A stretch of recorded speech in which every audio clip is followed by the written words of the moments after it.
Thank you.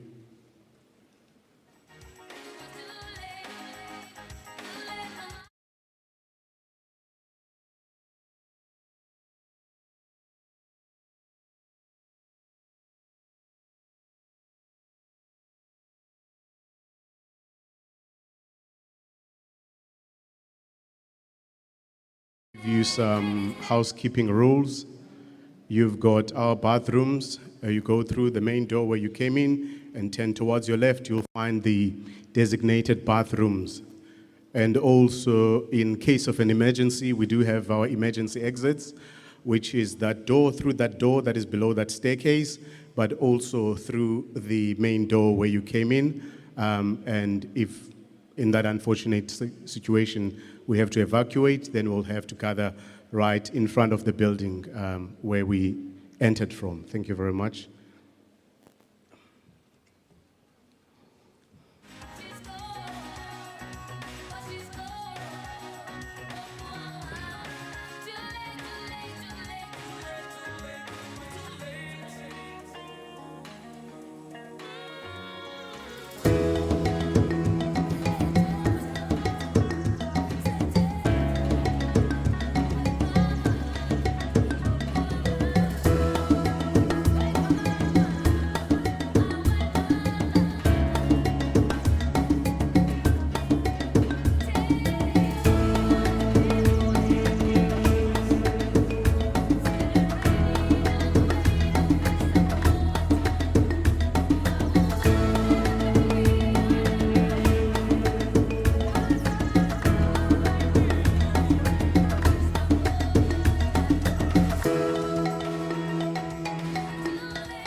Gentlemen, our dignitaries have arrived as we welcome the Premier of the province, Mr. Oscar Mabuyane, with the Minister of Small Business Development.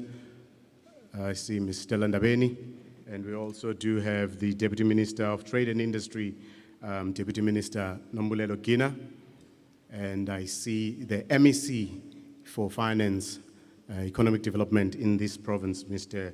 Mlungisi Mvoko. And we do have also the CEO, our host for today, our CEO of the East London IDZ, Mr. Simpiwe Gondlo. I do have the lights that are shining right into my face, so if I can not tell who you are, I apologize, but I'll be able to get to that point.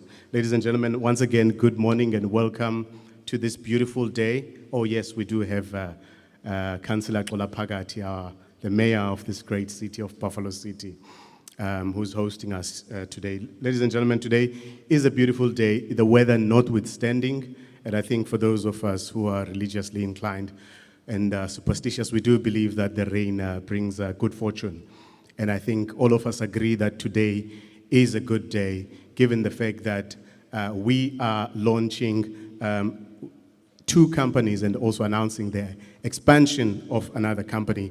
And we're seeing the growth of the East London IDZ automotive investors. You know, once again, I do say that, I was born and bred in this city.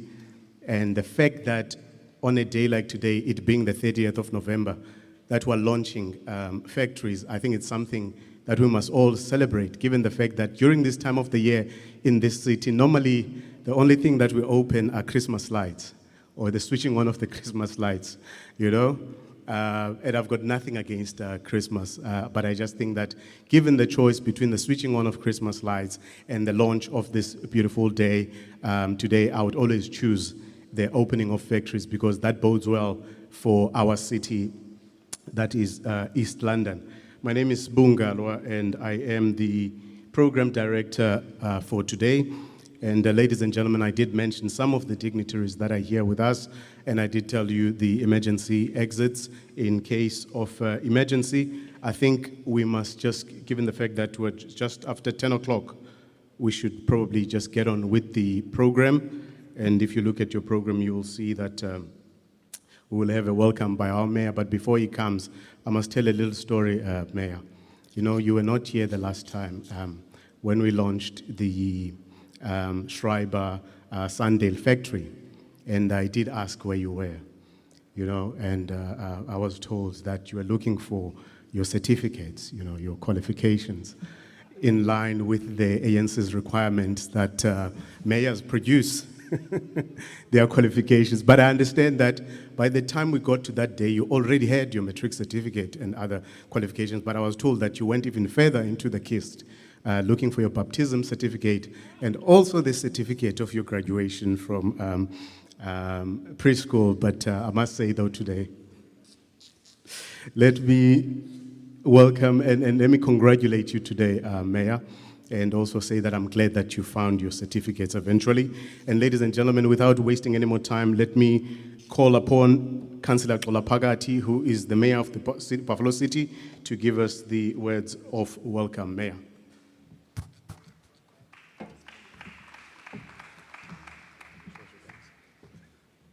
Thank you very much, Sbu. Indeed, I found all my certificates were submitted to the African National Congress, and the chair of the ANC and the deputy chair are present in this meeting, fortunately.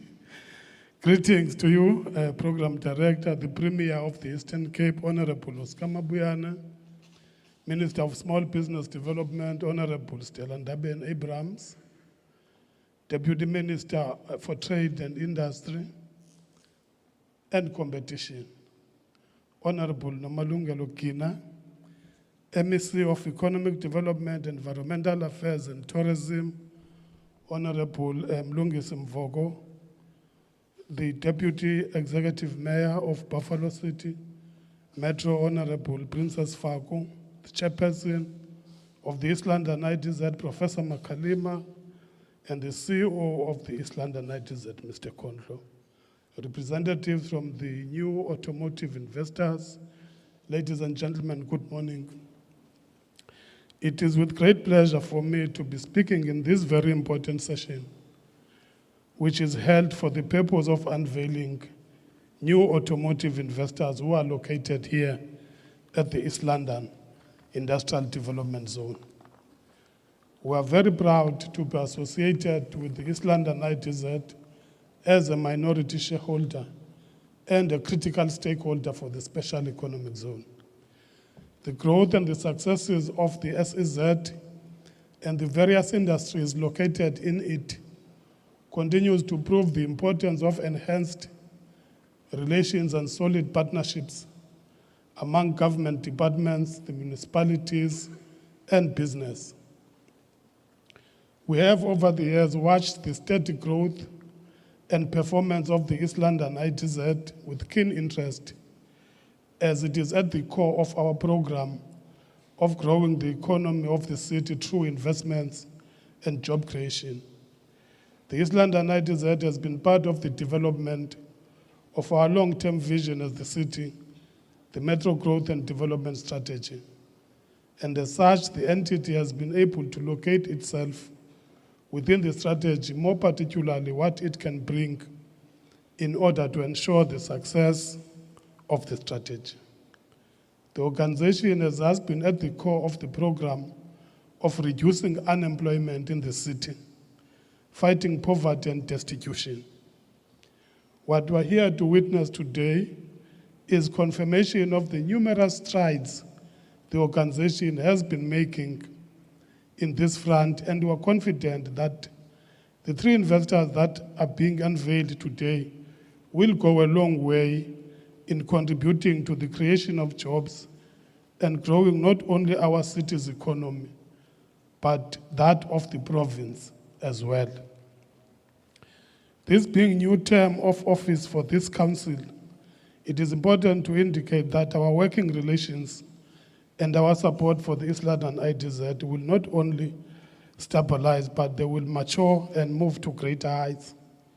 We remain firmly committed in supporting the SEZ because its success contributes positively to the lives of the people of Buffalo City. I'm confident that part of the reason, esteemed investors, for you to locate in our city and in our East London IDZ is due to the fact that our economy carries a huge potential and its profile confirms it as a credible investment destination. Our economy is an increasingly modern and it has an established automotive sector. We are a municipality that is widely experienced in governing where a major automotive enterprise such as Mercedes-Benz manufactures its cars. We have recently enabled seamless conditions for the smooth manufacturing of the new C-Class model through the speedy processing of land development applications and other municipal services relevant for the success of the project. While mainly an automotive city, we are increasingly diversifying with many companies located here in this award-winning special economic zone, the East London IDZ, which has seen increases in its occupancy rate, the product and service value offering of our SEZ are designed to attract the interest of strategically targeted industrial investors. The East London IDZ is therefore very important for the economy of our city and the Eastern Cape, as it is at the core of our path of diversification. We want to take this opportunity as the city to congratulate the East London IDZ for securing the new automotive investors and ensuring that they are located in a smooth manner. The municipality has an open door policy with East London IDZ, and we sit on its board. The investors must rest assured that they will be able to utilize this simple channel of communication whenever there is an issue that requires the urgent attention of the municipality. And ladies and gentlemen, in those few words, I welcome everyone who has attended this gathering, and I particularly welcome the new automotive investors into our city. Buffalo City is open for business. Thank you.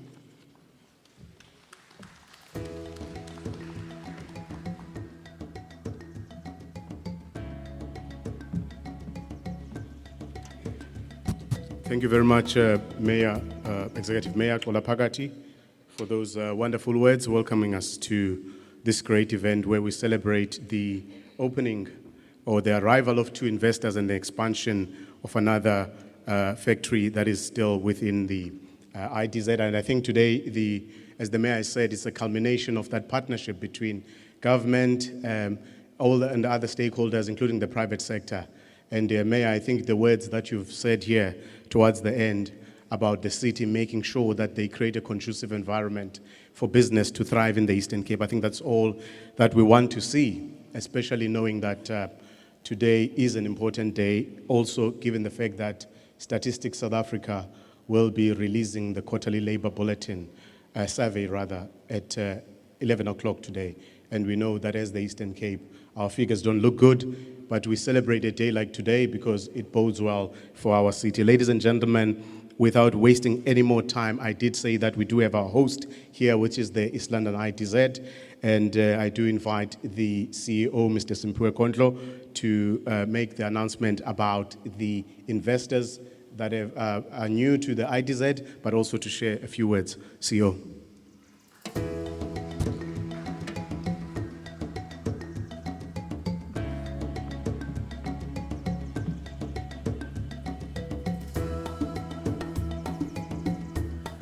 Thank you, Program Director.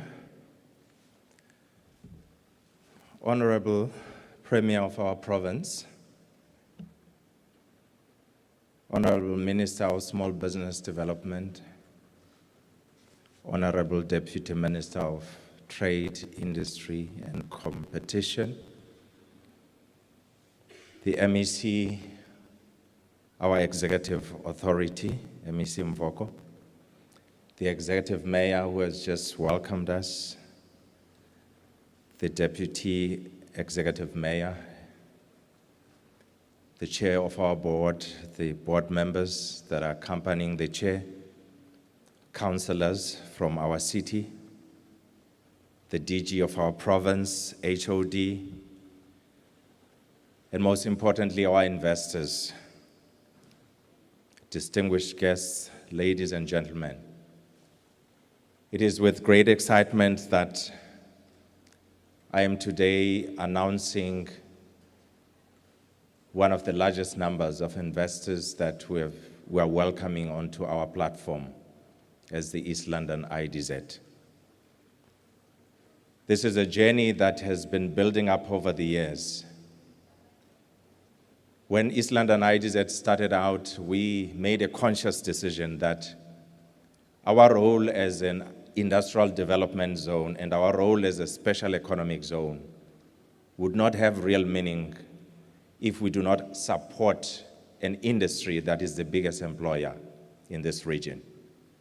So we made a conscious decision of making automotive sector our anchor sector.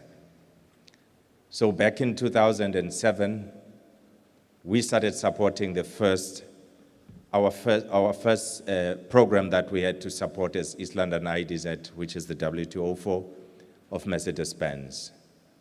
We have supported the model after that, and this now is the third model that we're supporting as East London IDZ, working with Mercedes-Benz to ensure that their localization program is deepening.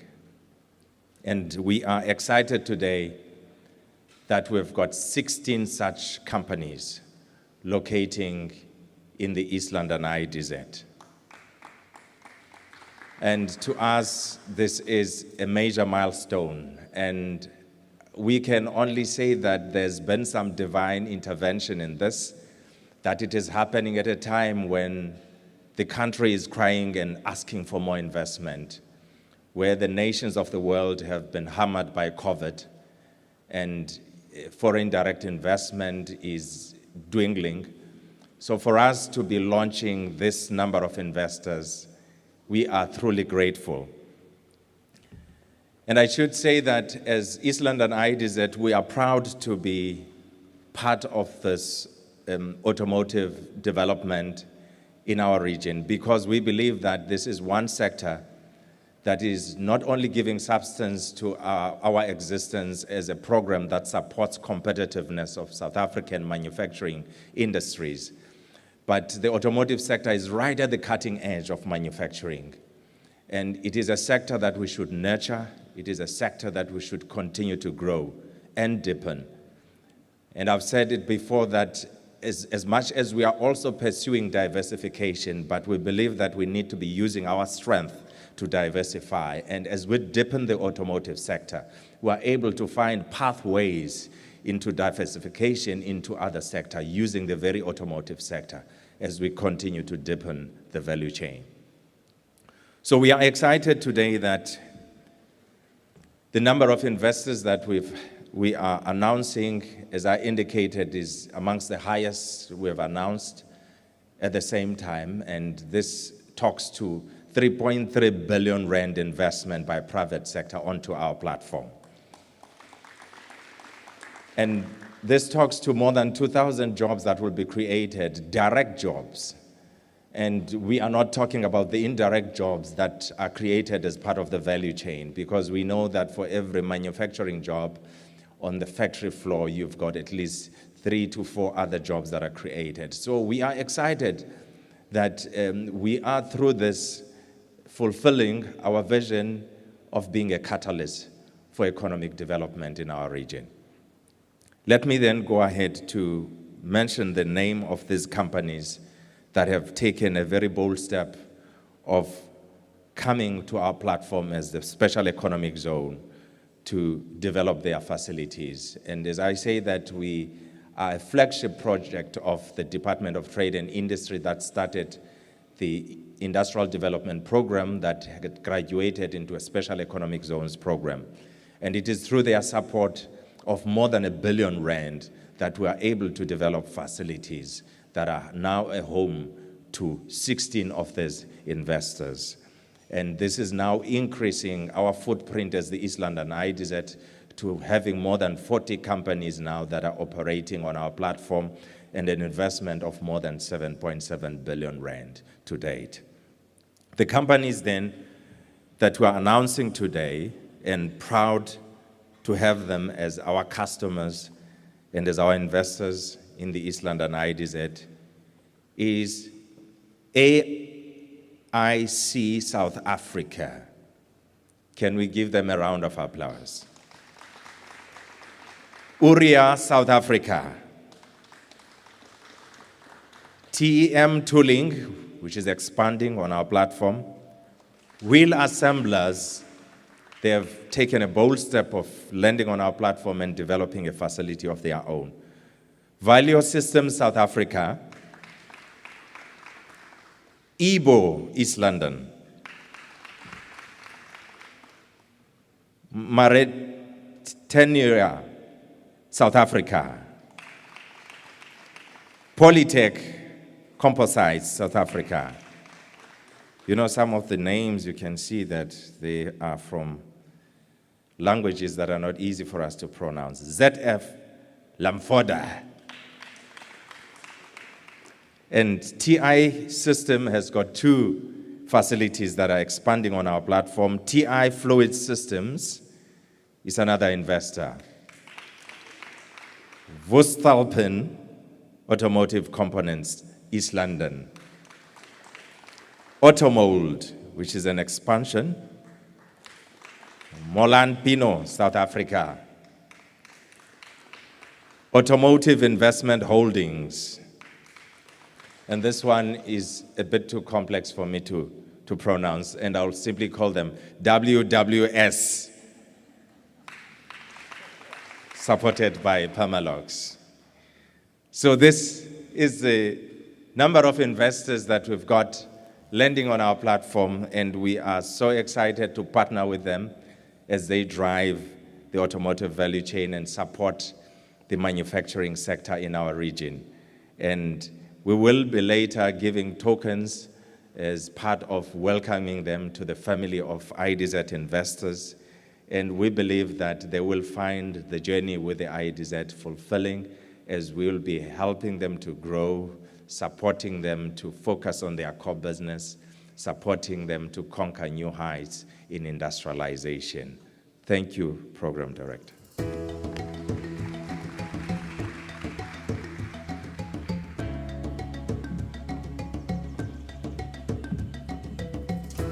Thank you very much, CEO. Ladies and gentlemen, I think you did not hear what the CEO said before he announced the 16 companies.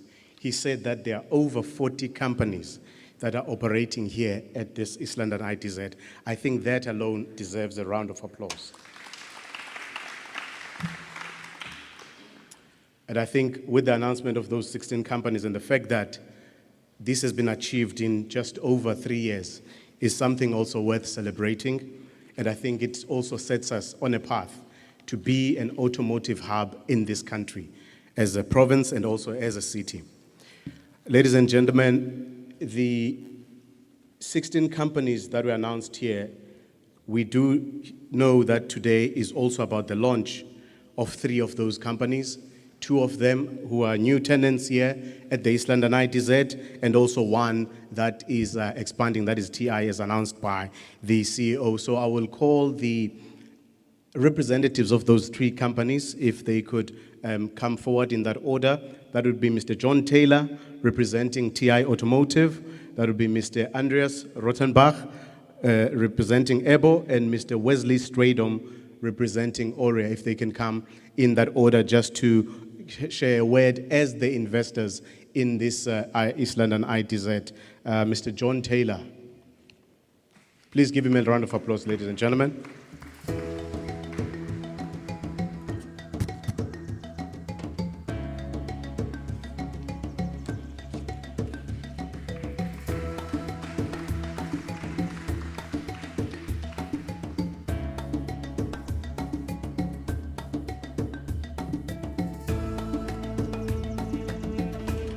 Good morning, everyone. So, you can probably tell I'm not South African. I've been sent here to set up the investment here in the IDZ. First of all, I'd like to thank the IDZ for the safe, stable, well-run environment that they have provided so that we can grow our company here in East London. TI have invested. They've invested in South Africa, invested in East London. We have grown. We've grown from a small satellite facility assembling fuel tanks. We've grown to a full production facility. We've grown from 47 employees to 76 employees. So yes, we've invested, and we've approached the IDZ for a new building. They provided for us, built bespoke building, particularly for our processes. The processes we have introduced are state-of-the-art processes, in-tank, blow-molded fuel delivery systems, an investment of 150 million rand, just purely on processes and equipment. We're investing in people here in South Africa. We were triple BEE non-compliant. We are now compliant at level 8, and we're working towards being compliant to level 4 by 2024. Our investment has paid off. Currently, we're a supplier to Mercedes down the road from here, but we've just secured new business with another major OEM, which will bring our production facility up to full capacity with the current investment. So once again, I'd like to thank the IDZ for providing a well-run environment in which we could grow our business. Thank you.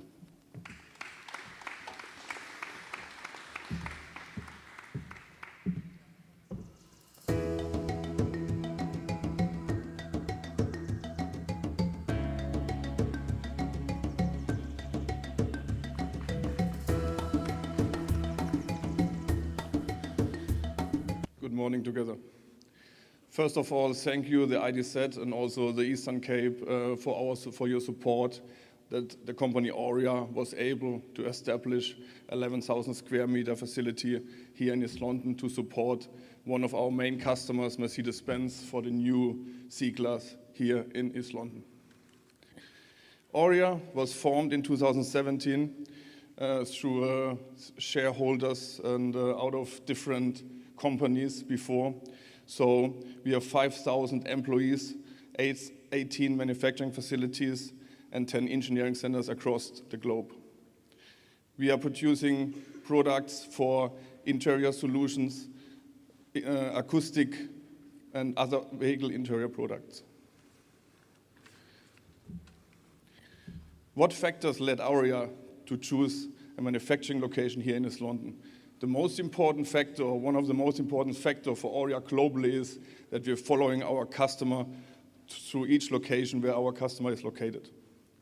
Especially East London and South Africa has a reliable workforce with automotive experienced people and many talents and students here, which we are employing from scratch. Means with our Queensfield facility, we created almost 200 new jobs here in East London. We're also looking further for other strategies here in South Africa. We have other customers, OEMs like BMW, VW, Toyota, and many more. We could lead in more investments, in more job creations here, because our customers see South Africa as a strategic location for production, for import business, for local business, and for export business. The big support the government gives us with all these incentives, with all their investments here in South Africa, makes it for us much easier to invest and to come here to South Africa and to establish more production lines. And thank you again to the IDZ for a stable electricity, a stable utility supply, safety and security here in the IDZ, and also support and expertise for new suppliers like Aurea. Aurea invested, since we started 2 years ago, 200 million SAR for our equipment and facility to support our customer Mercedes-Benz for the new C-Class. We're increasing with their local value add. We bring for the first time products here to South Africa to manufacturing dash inner insulations and parcel shelves here in South Africa locally for the first time. As I said, we have a lot of jobs created here. We are hiring students. We are supporting the local training programs here. And we are very impressed about the capability and experience what the people here has. Thank you all for your support and looking forward to a successful 2022. Thank you.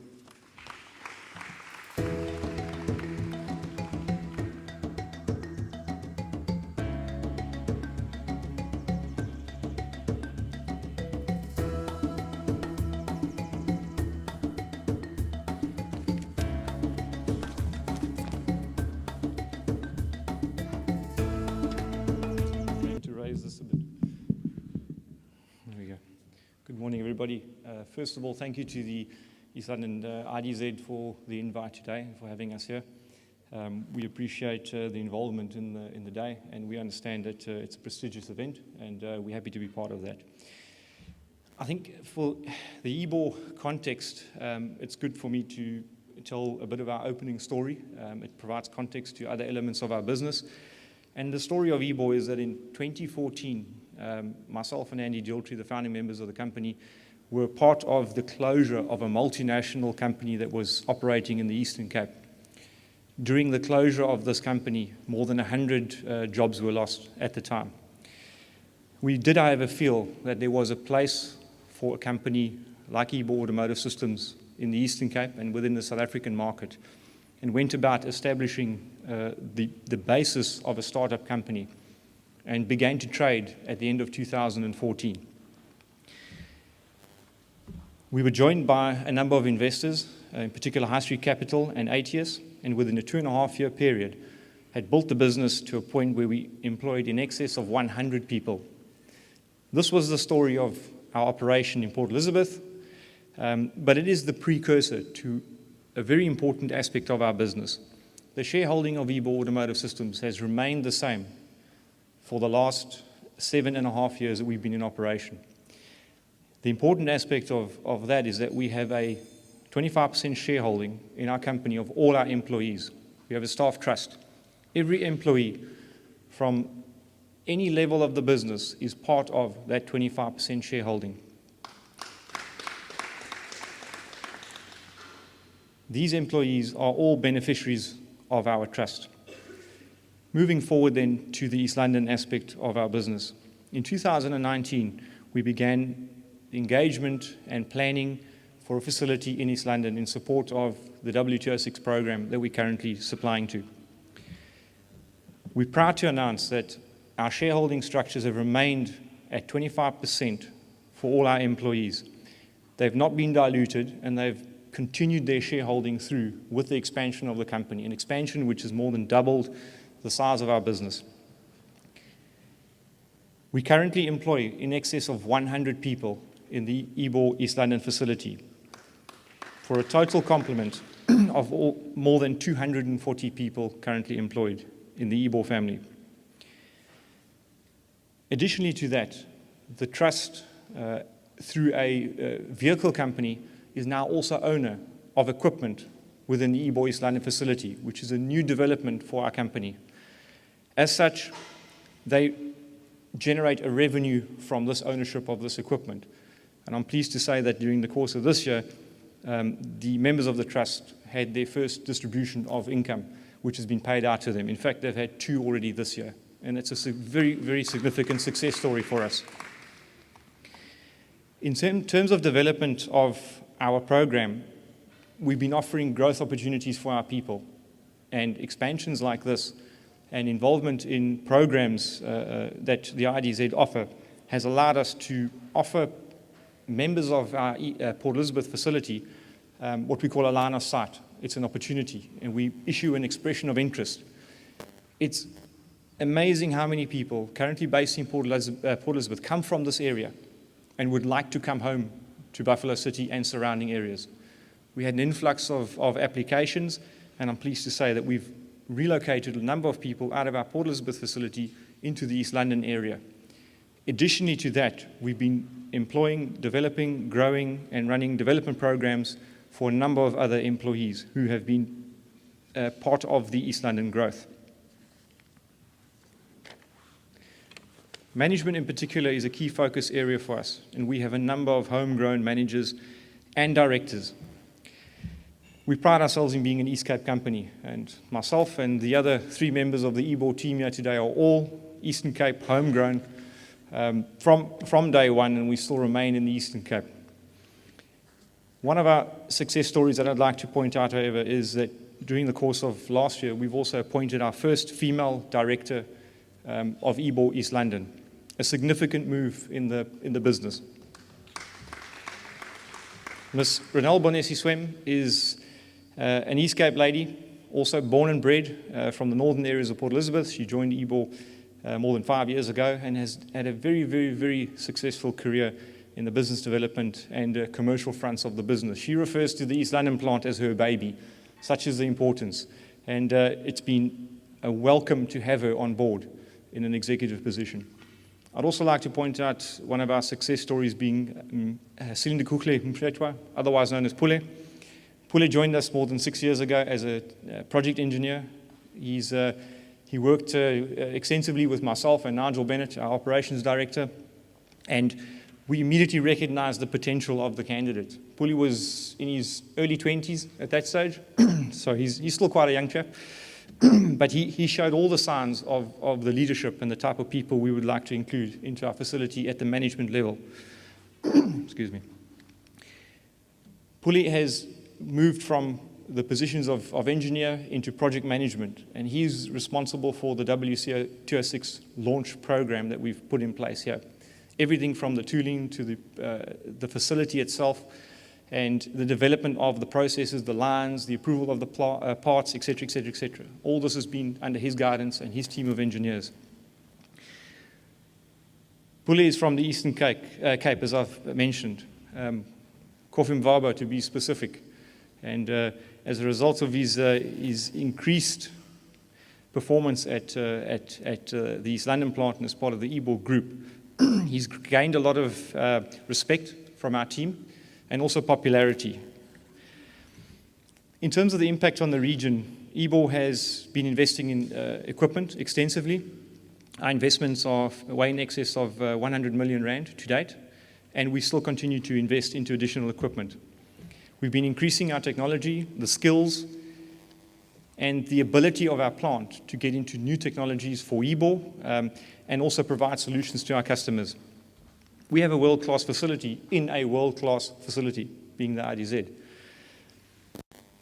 We would like to take this opportunity to thank a few key members that have been part of our business journey.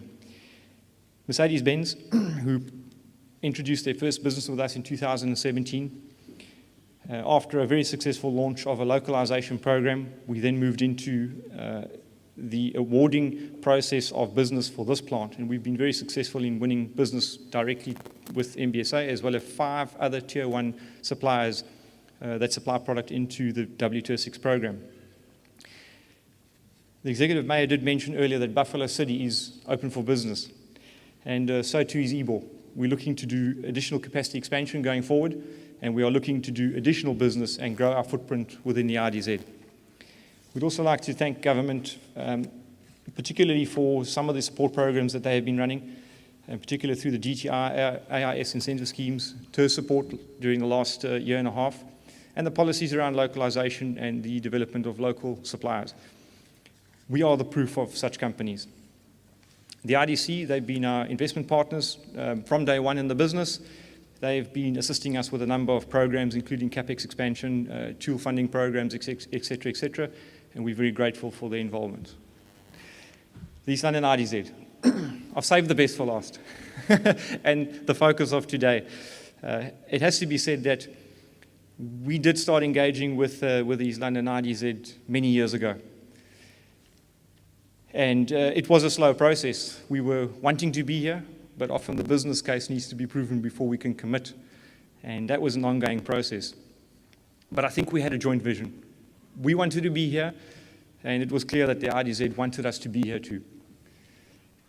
From the site design to construction to the forward planning visions for potential future expansion, site location, we love our site. It is one of the best views on the front row. To the professional approach and the ease of doing business. And I think this is a very, very key element of what we like about the IDZ. We have been engaging with Cindy Lee for some time. Cindy, I don't know, there you are, got you. Cindy has been the conduit and has been very instrumental in our relationship with the IDZ. I refer to as the scissors that cuts red tape. Often what we find in these types of engagements is that we get overwhelmed by red tape process, and it becomes a factor which limits progress. And we found that the IDZ has managed to find a very, very good balance in terms of being approachable, being workable, and having key people in key areas which facilitate the fast tracking of doing business. There were issues. We know there were. We were backwards and forwards with contracts. You pushed us, we pushed you. But at the end, we got it done. And I think we still maintain a very, very, very good relationship with the IDZ. It is a world-class facility, as I was mentioned before.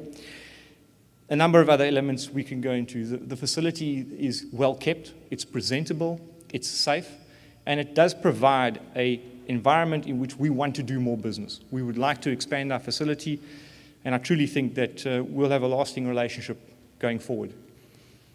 In closing, the world is a difficult place at the moment to do business as usual, and as such, there are a number of challenges that us and other companies in the automotive industry are facing, and have been for the last year and a half. I do, however, believe that the ongoing sustainability and success of our operation and our business relationship is one that we don't have concerns about. We sleep well at night, knowing that we are in good hands. Thank you.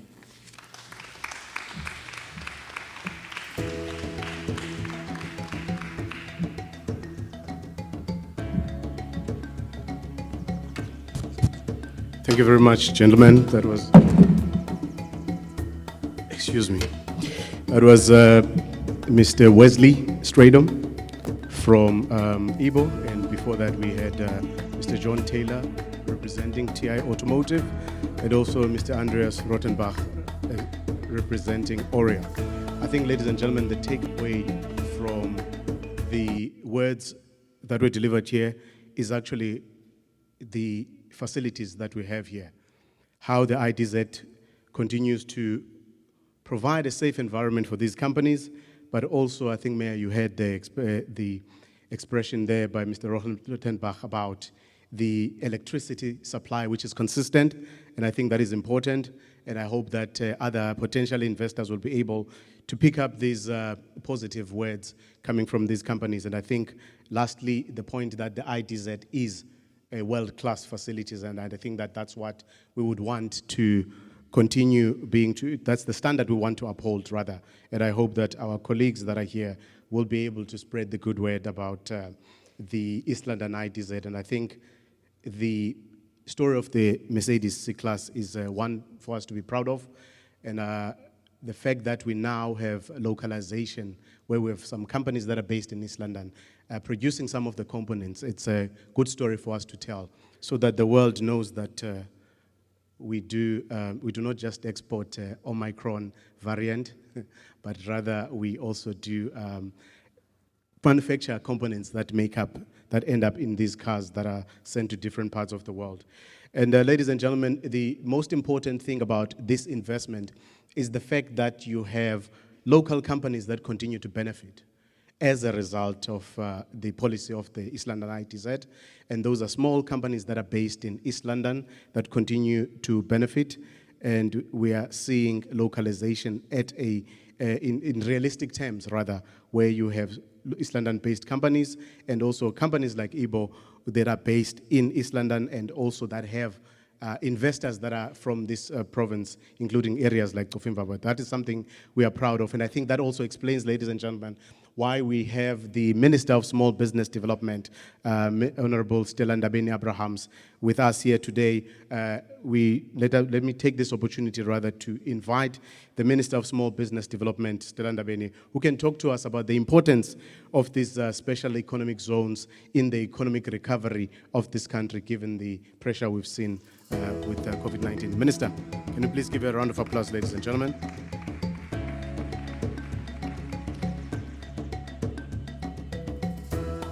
Thank you so much, Bungalwa.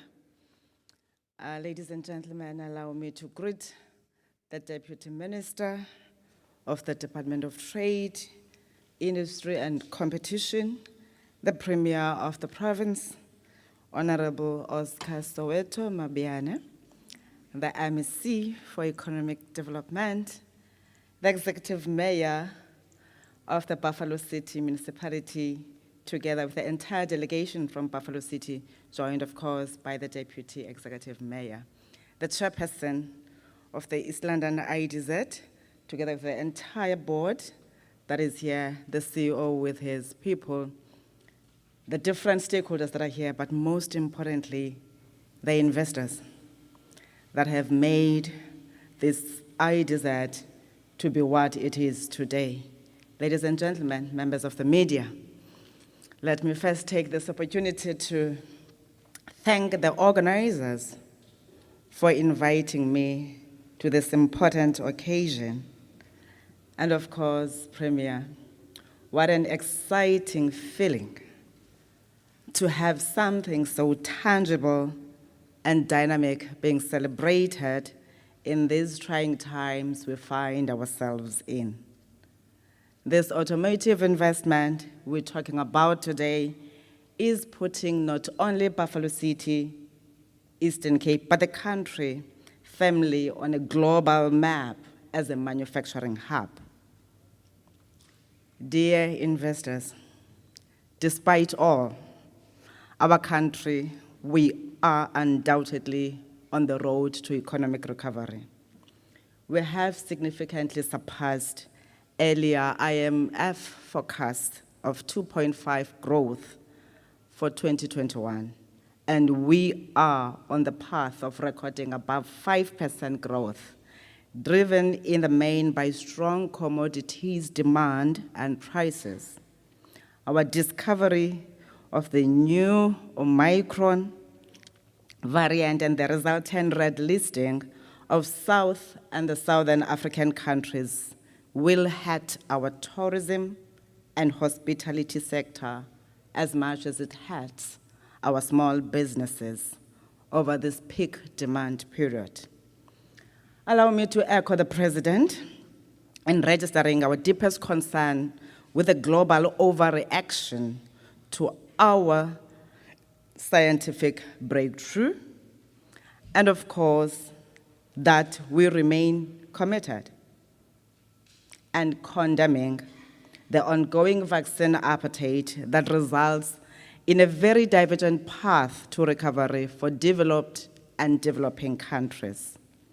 There will be no sustainable global recovery unless the developing world has equitable access to vaccines, and the sovereign debt crisis consuming many less developed countries is attended to.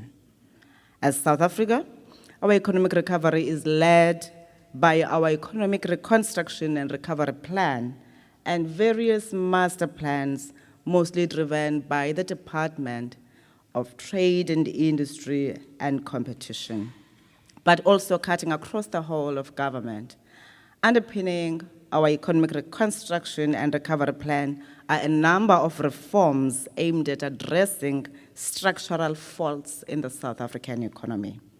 These include measures to diversify the economy away from commodities exports as a core source of growth towards tradable goods and services, to address our disappointing export performance, especially of value-added manufactured exports, to reduce the high-cost structure for network infrastructure such as electricity, digital communication, logistics, and transport imposed by inefficient public monopolies.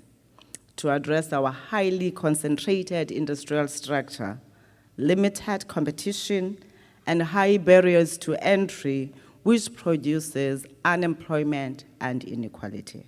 Of course, here in South Africa, small enterprises feature mainly at the center of the South African's Economic Reconstruction and Recovery Plan.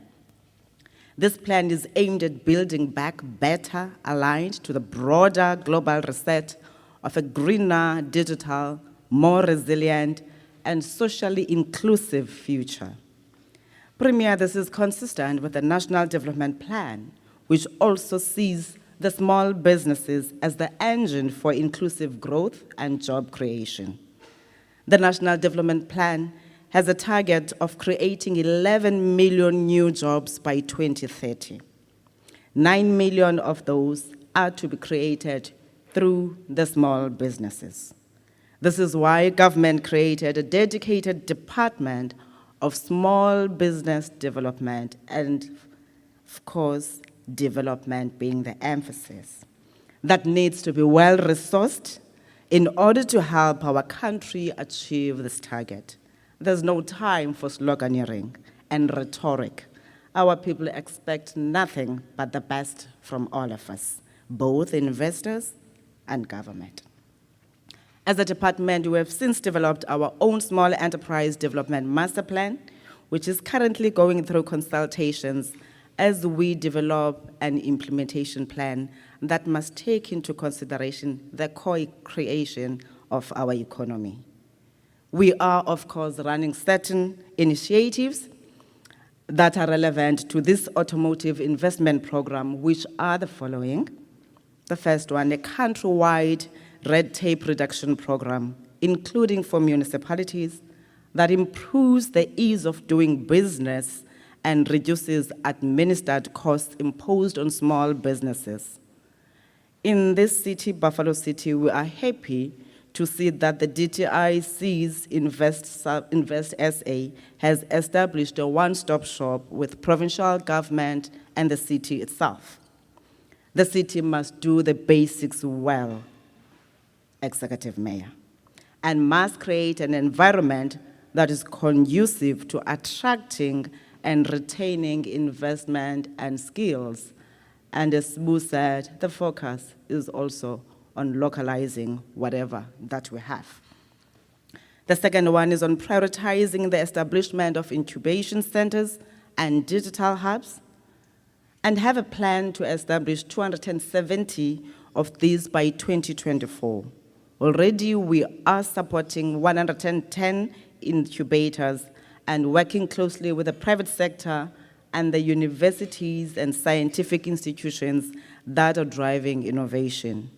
We are very excited about the proposed automotive incubator that is being established at the East London IDZ, supported by the AIDC, and looking forward to partnering around a range of support measures for second and third tier suppliers. And yes, Premier, you will have our commitment when all the right protocols have been followed.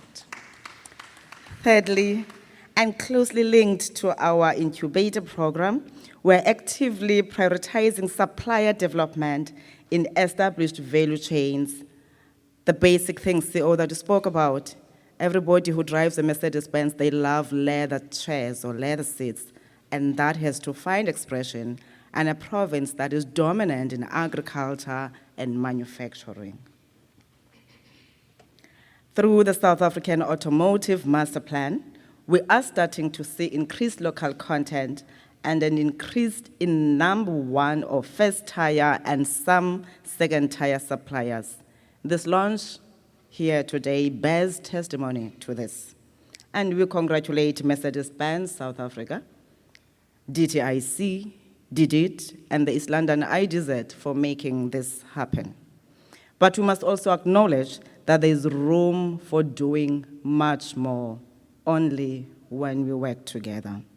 We need to follow the Japanese model, where we can deliberately grow SMMEs even in the third and fourth tiers, so that they too can grow to be the oligarchs that the Deputy Minister must lead and invest in.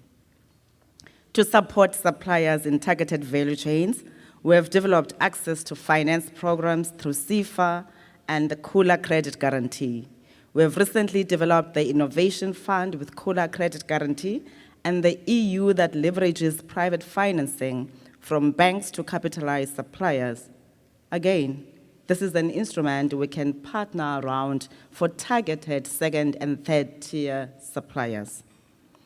We also have a range of business development services through CEDA and partnerships with private providers, as our responsibility is to coordinate towards the promotion of small business development. We have recently launched a Youth Challenge Fund, which we established specifically to encourage innovation and support youth startups. And this is something we really want to put to scale, giving young people an opportunity to participate meaningfully and effectively in the economy they belong to. This requires all of us, investors, government, and the entire population that we have, that when young people become innovative and produce certain initiatives, they have to be supported. As we understand that we're participating in a global environment, but if we are leaving or excluding the locals in this economy, we will definitely see the repeat of the July incidents. And that is something we would want to see happening again in our country. This is the ecosystem we need to create in the automotive value chain here in Buffalo City. I think all the building blocks are in place, and we must collectively make this work. We must also make sure that other components of the ecosystem work effectively and in tandem with the growing demand. This includes addressing the port and logistics constraints which the executive mayor and premier consistently raise. We will champion this issue with our colleagues in cabinet. That is why you are here today. We must also prioritize skills development, building on the work being done by Mercedes-Benz South Africa Learning Academy and the Science and Technology Park in the East London IDZ. And as we build this ecosystem, we must be mindful of where the automotive sector is going.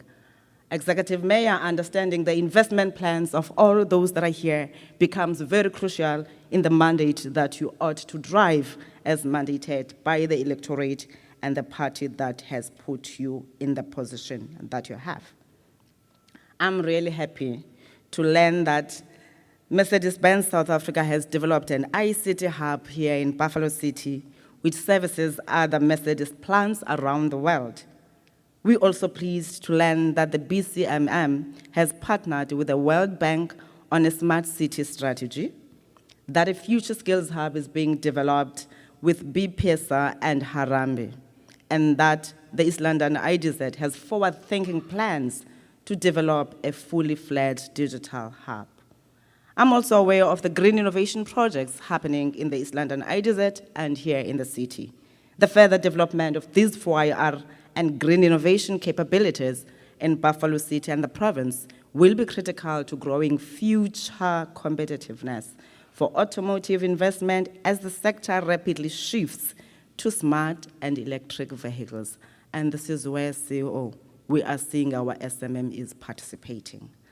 I know you are all thinking about all the matters that I've spoken about, and having seen your plans in the city's economic recovery and investment plan, let us join hands as the whole government, working with the private sector to grow not only Buffalo City, but the province of the Eastern Cape and South Africa as a thriving and globally competitive automotive hub with SMMEs at the center of this growth. Of course, I can't live without telling you that please vaccinate. It is the right thing to do.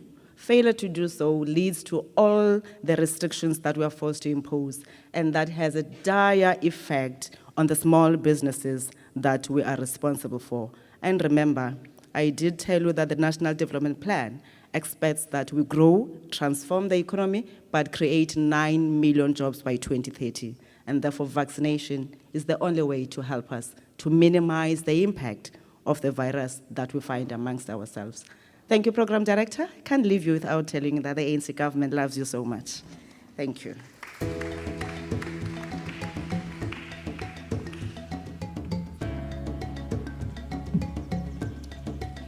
Thank you, Minister of Small Business Development, Honorable Stella Ndabeni Abrahams. Thank you for those encouraging words. I think, ladies and gentlemen, some of you may recall, that depends on how long you were here at the IDZ, that it was actually 3 years ago to this day, was it yesterday? I think in 2018, where the then Deputy Minister of Trade and Industry, Bulelani Magwanishe, was turning sword here at the IDZ for the expansion of that very automotive park.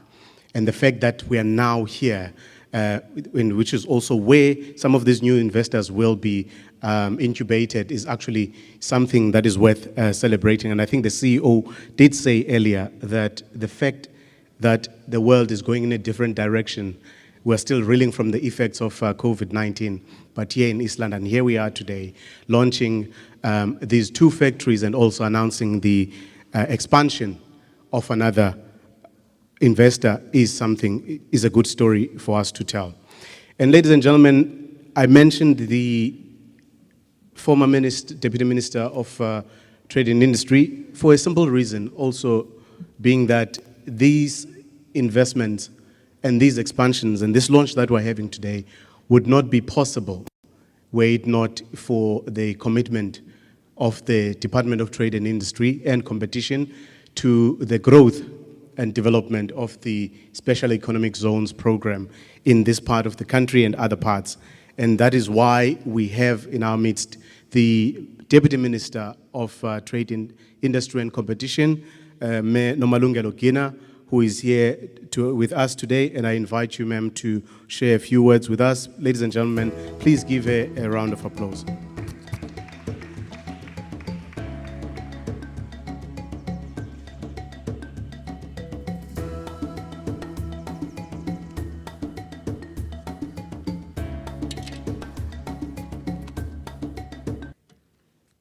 Thank you very much, Program Director. Let me greet the Premier of the province, Baba Mabuyane. Where I come from, asibabiza abantu abadala ngamagama, sibabiza ngeyibongo. Then let me greet Minister of Small Business Development, Umama Abrams. Nakhona asimbiza uMandabeni. Agabiz umuntu omdala yebo. Let me greet the MEC for Economic Development, Babu Mvogo, Buffalo City Executive Mayor, Bapagati, with your Deputy Mayor, Umamu Fagu, IDZ Board Chair, greetings to Ubabu Professor Makalima. Ngenglenzi phutha Babu Professor to leave what you have worked for in life, kodwa ngizomxhuma nobaba ngoba it's what we need to call you. CEO, Ubabu Kondlo, let me greet the investors here today, more especially Oria, Ibo, and the TI executive. Ladies and gentlemen, good morning. Let me take also this opportunity as DTIC to thank you for inviting us here to such an august occasion where we are unveiling such a very important investment in this special economic zone. Attracting more investments to the special economic zone, that is a mainstay of the mandate we give to the board, we give to the CEO and his management. This includes the responsibility of keeping the investors who are already operating within the zone happy, and also making sure that you keep them happy in terms of the way they do business within the zone. I know we have listened to that. We've heard from the investors how happy they are really when it comes to keeping the environment safe for them here and making sure that even on the issues of electricity supply, they are almost very much comfortable. For us, we are happy as DTIC because indeed by so doing, we are even attracting more investors to come and invest in your spatial zone, economic zone here in the East London.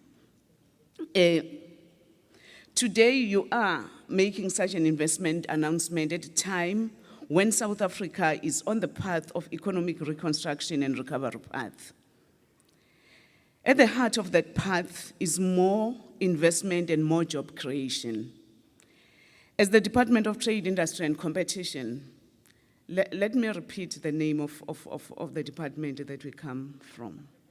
I can see most people are still not certain what the name is. It's Department of Trade, Industry and Competition, and that competition is very important because it levels the ground where we want our role players in building the economy, where they are playing. So I always say, keep in mind that competition is quite critical in the name of the department that we come from.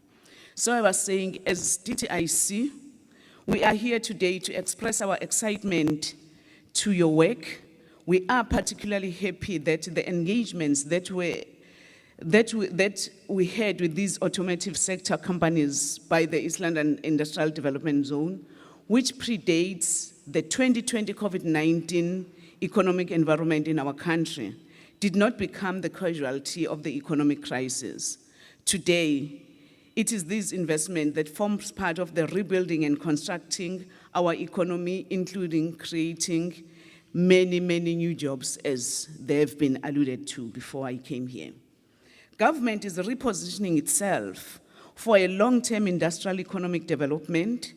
Among other strategies, interventions, is the Spatial Economic Zone program, which includes specifically targeted economic activities supported through spatial arrangements, including laws, regulation, incentives that you are talking about under that program, and systems that are different from those that apply in the rest of the country.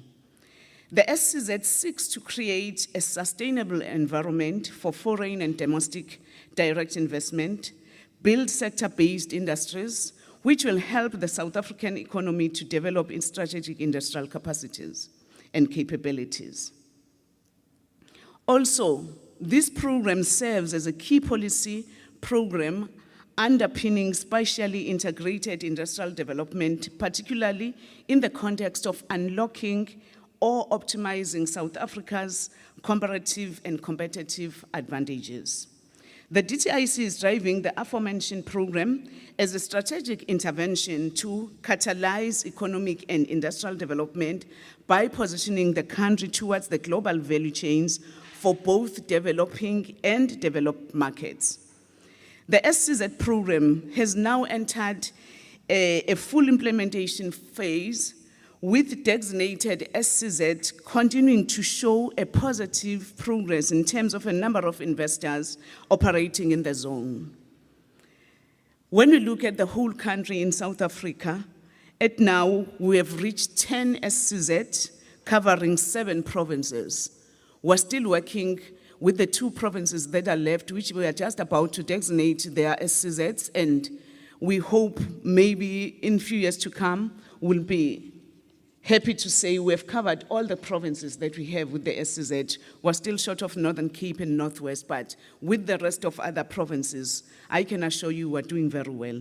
The value of the operational investments has increased in the first quarter of 2021-22 financial year from 21,402 billion to 21,996 billion as at the end of quarter 2 of 2021-2022 financial year. This growth of investment recorded is a positive increase of 594 million. This headcount number of operation investment has increased from 148 to 158 within this financial year.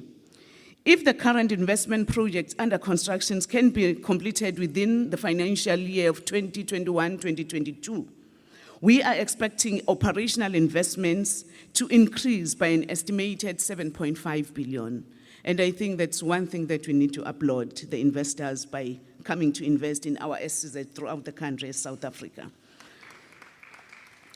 This picture shows that although the economy is under immense pressure as the result of COVID-19 challenges, that is still with us even now. And the red listing of South Africa by large market countries each time there is a new COVID variant, but we remain resilient and turning around our situation. Our excitement comes from the fact that many investors who started to build in various SCZ before 2020 have not withdrawn their investment commitments, but delayed during hard lockdown. We are hoping that even investors who committed their investments during the Presidential Investment Conference will continue with their commitments. We are here today to congratulate the IDZ here in East London for these two investors, new investors, that is the IBO and the ORIA Automotive Systems, and the expansion of the TI Automotive System. It is interesting that the three investments are all within the automotive sector and are part of the 16 new investments attracted in the sector since 2018. These investments translate into about 3,327 billion worth of private investment with job creation potential of about 2,000, to be precise, 2,078 new direct jobs in the zone. These investors are now operating their facilities in this IDZ and have started producing components for the new Mercedes-Benz in South Africa, the C-Class model. And I believe with our leaders seated here, we are going to see a number of them. With our people seated here, we are going to see a number of them buying this new C-Class model to make sure that we grow the investment that has been done to our country. Indeed, the program director has said this. On the 29th of November 2018, my predecessor, Honorable Deputy Minister, Mr. Bulelani Magwanishe, came here for a short turning for the expansion of this automotive supplier park. Today's event marks the third expansion since the launch of the automotive supplier park in 2006. This is the evidence that East London Industrial Development Zone value proposition for the sector is a critical solution for efficiency and global competitiveness. Thank you very much, East London IDZ, for that. I'm also elated that IBO, it's a black-owned, it's a black-empowered startup, as we have heard here, that is collectively owned by, what would I say, the role that they've put, the shareholding that they have put to the employees, it says a lot when we talk to the issues of transformation. And even the mention is to say we have got black woman that is part of the management as the director. We're seeing the right direction where we're seeing everyone, the inclusivity, where we're saying everyone must play a role in making sure that when it comes to the issues of ownership, that is where we are heading to. And thank you very much, IBO, for doing that. And it is great news that when we look at how we are operating already, you are implementing a very rigorous training and upskilling programs for locals to ensure that there is a skilled workforce to optimize the advanced technology capacity and capability in the plant. I've been informed that the total investment by this company is about 150 million. Thank you very much, IBO, for that. We welcome again the investment by ORIA, a leading global supplier of automotive acoustic and fiber-based system. We have been informed again as you were here, that over years, this company will be investing a total of about or up to 172 million into the plant and equipment, and will be creating the total number of jobs of about 100 direct jobs in the zone. Again, we are always saying as government, when we want to make a dent in the high level of unemployment that we have in the country, we can never do it alone. For us, is to create that conducive atmosphere, and we welcome you to come and invest. Thank you very much for being attracted and interested to come and do that in our country, and especially in this part of our country, that is East London. We also congratulate TI Automotive Fuel Systems in its expansion within the zone. The total investment of 118.44 million with jobs creation potential of 55 over the period of 5 years. The total investment value of the above automotive companies, which includes private development, is 3.3 billion with a job creation potential of more than 2,000, and it's much commendable, and we really welcome that. The South African Automotive Master Plan has set out several objectives, including having a localization rate of 60%, of which that is our target, and doubling employment in the auto sector by 2035. South African average vehicle local content is low at about 40% right now. So that is why, as DTIC, we are striving to raise that up to 60%. It is companies like these today who must help us get there by 2035. A week ago, we had an interesting continental discussion during the Intra-African Trade Fair in Durban on the automotive sector growth in the continent. There seems to be less policy challenges in building the common automotive industry regime for the continent, especially to countries who are building this sector after South Africa and Morocco. We stand a good chance as a continental leader in a common market of Africa, both in terms of vehicle parts and completed vehicles. So what we are saying now, in all our plans as government, as private sector, what should always be on our tongues and our thinking is that issue of localization, localization, localization. How are we building up to reach the 60% of our content part by the year 2035? Premier, I want to assure you, to assure the leadership of the board in this IDZ, and also our investors, that as DTIC, we're ever committed in making sure that when it comes to the expansion of this IDZ, when it comes to making sure that the conditions are conducive for more investors to come and invest here, as DTIC, we are always committed to work hand in hand with you. We are always committed to make sure that when we are needed to come and support, it might be financially or otherwise, we'll always be here as DTIC, because we want to make sure that we open up opportunities for our local people. We open up opportunities for our South Africans to get those opportunities, well, most especially opening up for more job opportunities. What I will say, let us do right here. Let us do right here at home. Let us first start here at home. But with all the commitments that we are always getting from our investors, I hope and believe we are going to be able to dent the high level of unemployment in our country, and we are going to reconstruct and rebuild our economy. Thank you very much, Program Director.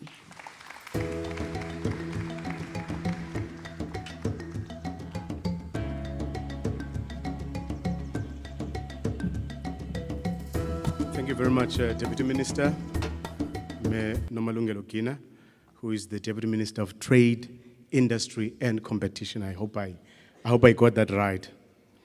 You know, I think as the Deputy Minister was speaking here, ladies and gentlemen, I think it underlined the importance of these special economic zones to the growth of our region. And we've seen the success of these SEZs in countries like China.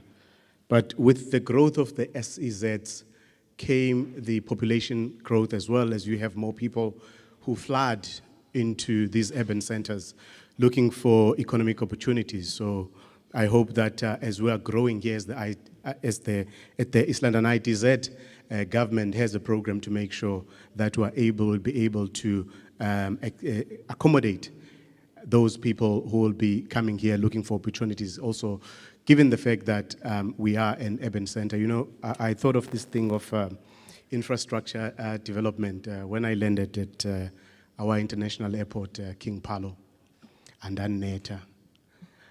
And I was thinking for a moment, Uguti, actually, as I got, because I was soaked as I got to the terminal, I was thinking to myself that actually, I think now that we're an international airport, if we're to compete competitively with our counterparts in Johannesburg, where they have that covered passage, I think it would put us in good stead. So, Premier and Mayor, in your engagements with AXA, maybe you can also raise that with them. But I think it's an important point, not just as an elitist ideal, but I think in terms of the development of our province. But ladies and gentlemen, the Eastern Cape is a province that is full of opportunity, and we all recognize that. And we always hear that the East London, the Buffalo City, and the Eastern Cape is open for business. And we do know that for business to thrive, we need the support from the government to create that environment, and also to make sure that there is job creation in this province. You know, Premier, I think you heard, I think it was Wesley who spoke about how the Igbo was born out of a company that had closed down. And I think that's what we want to see happen, where such scenarios create opportunities for new investors to emerge. But I think also the important point that he made, Premier, which I think must be your challenge as well, is that he said that there are people who are in PE who want to come back and work in East London. I'm one person who's based in Johannesburg, and I hope that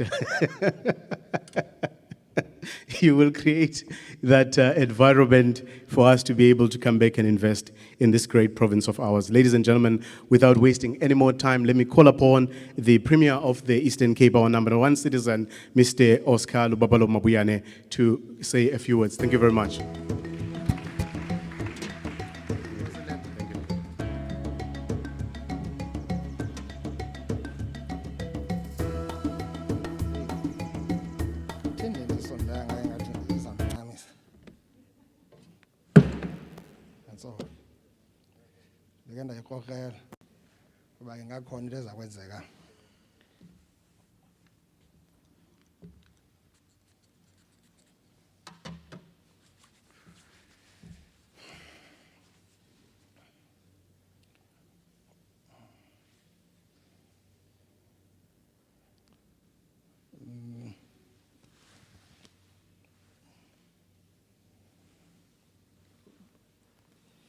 Thank you very much, Program Director, Letter for Gangalo.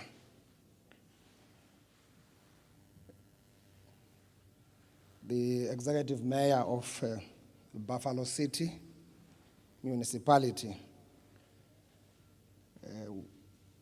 Welcome back, Your Worship. 2 weeks ago, we were here at Sunday. I was asked a question. Where is mayor? And at that point, there was no mayor anywhere in South Africa. And I said there will be a mayor in Buffalo City soon. I'm happy to be back here again to say, here you are. You're still the mayor of Buffalo City. The Minister of Small Business and Development, Minister Stella Ndabeni-Abrahams, the Deputy Minister of DTIC, Ms. Nomalungelo Mlungisi. That C is important. I think also with the breakthrough they've made on this school uniform, challenges that we've been having out there and people complaining about. The MEC for Department of Economic Development, Environmental Affairs and Tourism, Mr. Mlungisi Mvogo. BCM Deputy Executive Mayor, Ms. Princess Fago, the chairperson of the East London IDZ board and board members, Prof. Ambassador Umar Khalima, the Director General of our province, Mr. Mbulelo Sogoni, and all the management. That includes HODs and everyone else. The CEO of East London IDZ, Mr. Simpuya Kondlo, and the team. The leadership of Ebo Oria and TI Automotive, and all other potential investors that might be in the house. Distinguished guests, I think in our people that are here today, there is Ms. Susa Mchikisa. I met her in the Berlin November program. She's making champagne. Is it champagne or champagne?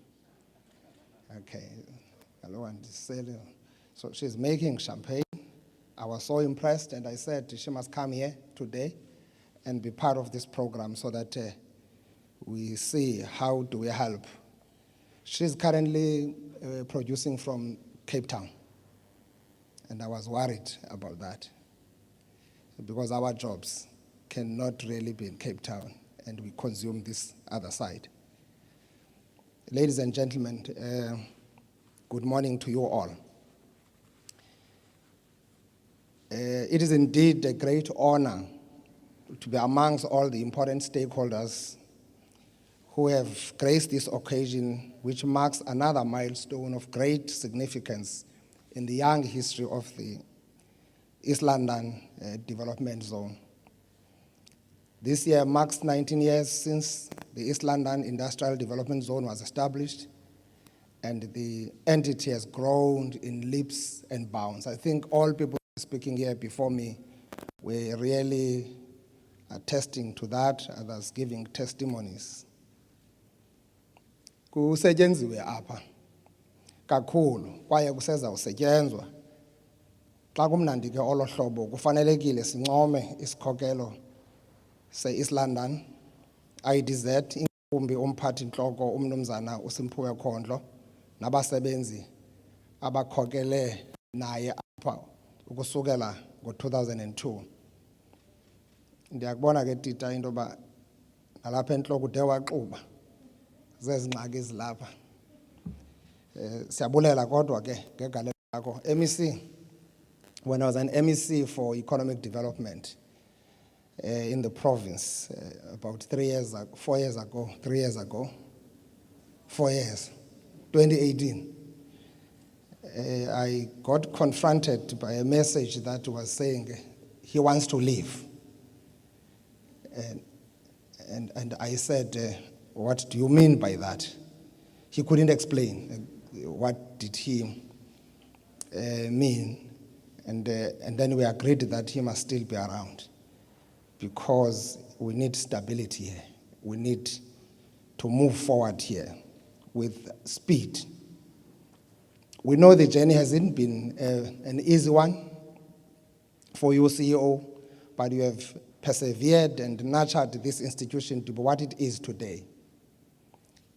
Dr. Martin Luther King, the Jr. once said, and I quote, "The ultimate measure of a man is not where he stands in moments of comfort, but where he stands at a time of challenge and controversy," close quote. Your name will forever be etched in the annals of this institution for future generations to know that a black African man oversaw the establishment and the growth of this institution. You are an embodiment of what we called a leader. Thank you very much for your sacrifice here. I also want to credit my predecessors in the leadership echelons of the provincial government for protecting this institution by ensuring there is stability in leadership here. The East London IDZ and KUHA are the legacy initiatives of the African National Congress-led government. They mean a lot to us as the shareholder because they carry our aspirations for economic growth and job creation for our people. May the East London IDZ continue to blaze a trail in industrialization. Ndiyayazi ke abantu abaninzi basafuna idimbaza abayiboni le dimbaza siyivule ngapha. So it's important that now we begin to let people understand that there's another dimbaza here. As much as we want to open that dimbaza, we continue exploring all possibilities there. But here there is work that is being done that helps us to really navigate our development trajectory as a province. Program Director, the announcement that has been made here today of two investors, of three, and one expansion worth 3.3 billion, which will add a potential of 2,078 new jobs, direct jobs into the provincial economy, is a good omen for our provincial economic recovery plan. As we look back on the past 3 years, 3 waves of the COVID-19 crisis, it is clear to all that there's been a devastating effect on our economy. I know as I'm standing here at past, there will be a release of the new figures on jobs in our country. And it is befitting that we stand here now talking about more job creations against all odds. The emergence of the Omicron variant is a great concern and is raising a significant threat to the resurgence of the 4th wave. Unfortunately, it is still too early to know what the impact of the new variant in our strategy will be to contain and mitigate the impact of the 4th wave. We are maintaining the state of alert at risk adjusted level 1. We are also imposing stringent measures and mandates for the workplace, public services, schools, and government workers to vaccinate and be subjected to regular tests of COVID-19 as part of the return to work strategy. At the height of level 1 lockdown in 2020, and through the successive waves, both small and large businesses have faced closure. An increasing number of businesses have experienced revenue losses, which in turn has caused thousands of jobs losses. The automotive sector was not left unharmed. The automotive sector is critical to our province, as it has been said. It continues to be a mainstay of our provincial economy, as it has been alluded to. It drives the manufacturing activities and the larger economic vibrance in our metros and our province. And it is the biggest GDP contributor in the province. Like all other economic sectors, the automotive industry was severely impacted by the COVID-19 pandemic. The value of sales dropped from 25.5 billion in March 2020 to only 5.8 billion in April 2020. Levels improved in May and June to 11.7 billion and 17.9 billion respectively, with the July and August levels both at 24.5 billion. While the recent levels are somewhat encouraging, it is too early to predict if the industry has recovered. We are awaiting results of the study being concluded by the industry on the impact on jobs and suppliers. Clearly, a major effort is required to recover from the devastation of COVID-19. The process has been led by the President by means of the Economic Recovery and Reconstruction Plan. The President has stated that, and I quote, "We are determined not merely to return our economy to where it was before the coronavirus, but to forge a new economy in a new global reality," close quote. This means that we cannot go back to our old way of doing things. Our new economy must be enabled and inclusive. Our economy must be enabling and inclusive. Our economy must be inclusive. Every effort is required to tackle the historical structural inequalities in our economy, which in turn exacerbate unemployment and poverty. In this regard, we adopted an economic recovery plan that is premised upon the 5 pillars that are as follows: the infrastructure development to enable economic growth, sector support and industrialization, equitable and inclusive transformation, digital transformation, and public service and public finance to stimulate economic growth. The successful implementation of the 5-point plan will provide the foundation for an inclusive, enabled, and global competitive economy. The automotive sector, being the largest industrial sector and the biggest employer in the province, plays a pivotal role in the economic recovery of our province. We need socio-political stability, policy certainty, and a conducive environment to stimulate more appetite of investors for them to invest in our country. We must all work towards that political stability. Minister Stella Ndabeni-Abraham spoke about the July debacle. We don't want to see such kind of issues. Investors must not have second mind about investing in South Africa. We need leadership. We need effective leadership for us to reconstruct and recover our economy. I've heard the Deputy Minister trying to speak about the company being inclusive, etc., but you could sense the hesitation as she's trying to speak. We don't want that. We know that these big companies have been here for almost 70 years. And we know what has been happening in that particular space. When we talk about transformation, we mean it. And I'm happy as CEO that there's a very dedicated effort to ensure that we address the imbalances of the past and make sure that we move forward together to guarantee more future to our economy and to our people at large. The growth of Eastern Cape automotive sector is underpinned by global competitiveness. Amahewa alhlaza alapha ephondweni alapha ekuvelisweni kwemoto. Our province has received a lion's share of recent investment by the OEMs in the sector, and these investments are strengthening the position of our province as automotive and manufacturing hub in the country. In 2018, Volkswagen South Africa invested 6.1 billion to produce the new Polo and Polo Vivo.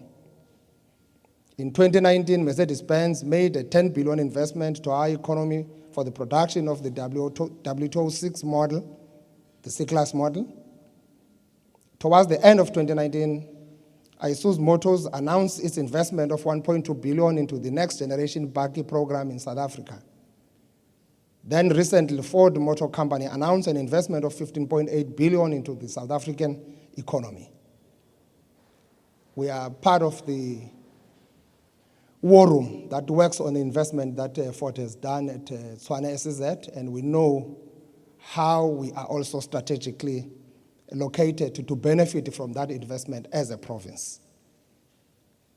I have no doubt in my mind that these investments will be serviced by the auto suppliers that are hosted in the East London IDZ. The production in the sector is highly likely to grow further in light of the African Trade Agreement, which opens a large market for vehicles that are produced in our province.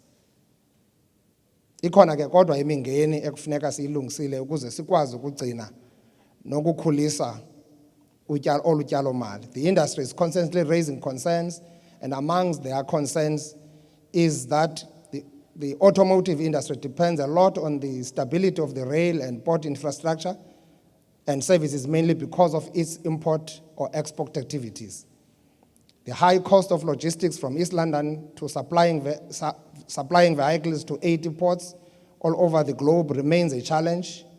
There's not been a significant investment in the East London port for many years, and we are attending to that together with Transnet. Secondly, the industry says support infrastructure at local government level remains a challenge for business, including power supply, water provision, and poor road infrastructure. Thirdly, stability at a local government level remains a challenge that our province should eventually overcome to be a business-friendly province. Fourthly, developing engineering skills for our youth in the province is one of the most determinant of our province's competitiveness as a manufacturing and assembly region for vehicles. Going forward, we are determined as the province to assist the industry to train youth for the industry. Siyazi namhlanje no Mercedes-Benz celebrate the 40th anniversary yake Yala Skills Academy. So the investment itself, not only in what they are manufacturing, but also on the skills development in our province is quite important. Program Director and stakeholders who are with us today, I want to assure you that the government that we lead is attending to these concerns. As you can see in the Buffalo City, the governing party that we lead has returned the Mayor Kolapagati because he has done a good job in the previous term. We want him to take this city to a higher pedestal to serve investors well and our communities in PCM. Khandi ayibona ba lamcimbi ubungathi buyibhayoslim sendabona ngathi ubuhla kancinci bengengomcimbi ubulula siyabulela kodwa so dolophu ubuyile. Through the AIDC Eastern Cape, we have developed a new vision for supporting the automotive industry in the Eastern Cape. This vision is aligned to the South African Automotive Master Plan 2035 and is set to provide strategic facilitation to address issues of transformation, empowerment, localization, regional market penetration, upgrade of support infrastructure, and encouraging buying of local manufactured vehicles. I'm also aware that the AIDC Eastern Cape has submitted a policy proposal for the creation of a supplier support fund in the province, whose focus will be to make funding available for suppliers in the automotive industry value chain. This proposal is currently receiving attention by the relevant departments, the Department of Economic Development, Environmental Affairs and Tourism, as well as our Provincial Treasury. An announcement will be made by MEC Mvoko at an appropriate time. This will be groundbreaking for the Eastern Cape, and it will take us one step closer to sustaining our industry and our efforts of driving competitiveness of our suppliers. We are currently having robust high-level discussion with Transnet, as I've indicated earlier, to look at what upgrades are required to ensure that our rail and port infrastructure becomes international competitive. We recently opened with Transnet a revitalized cookhouse Blaney branch line, which connects to East London easily. Our discussions with Transnet are also looking at how government should invest to enhance port and rail infrastructure in the province. East London IDZ and AIDC Eastern Cape form part of these discussions, with MBSA providing technical input. We are hoping for an announcement in due course. To further strengthen the relationship between the industry and government, we have created a non-regulatory automotive industry council that is chaired by MEC Mvoko. This council is a structure where the industry interfaces with government on a continuous basis. And its secretariat will be the AIDC Eastern Cape, and it was launched in August 2021. As IDC Program Director, let me reiterate that we value the socio-economic contribution that the sector is making in the automotive value chain. We commit to working closely with the industry to address challenges and hindrances that can stifle its growth. Equally, we would like to see the sector making huge strides in addressing transformation. It is important that the sector address the town and rural economies in the province. In so doing, the industry will have to create new industries such as procuring leathers for the car seats from the local farmers. Xa ndizawuhlala phantsi ke ngokweyinene ndifuna uyithetha ngesiXhosa le kube ngathi noqhushululu. Urhulumente weprovince akakaboni ingxaki ngale program uShell azamuyenza phaya eWild Coast. Still at early stage, still a just mere exploration. It can be a seismic exploration, but remains an exploration. And we believe that it must be done in the context of sustainable development. We would want to support what Shell is trying to initiate there as a province. This province must be integrated to the world, must be integrated to the country. We can't remain where we are forever. Along that coastal line, there are people who are so poor. There are people who are so poor. And those who sometimes pretend as if they represent their interests, they not. So it's going to be important, but that development cannot be done at the expense of the environment. It's going to be quite important to keep that environment intact. But they've been given a permit, a process has been followed, and we believe that our government is not reckless. Our government has looked at all possibilities. It is just a mere exploration at this point in time. And as a provincial government, we do support that initiative, and we want to appeal to all the stakeholders, especially those who are out there concerned about this, that let's give this a chance, let's monitor it, let's make sure that it complies fully with the environmental management standards.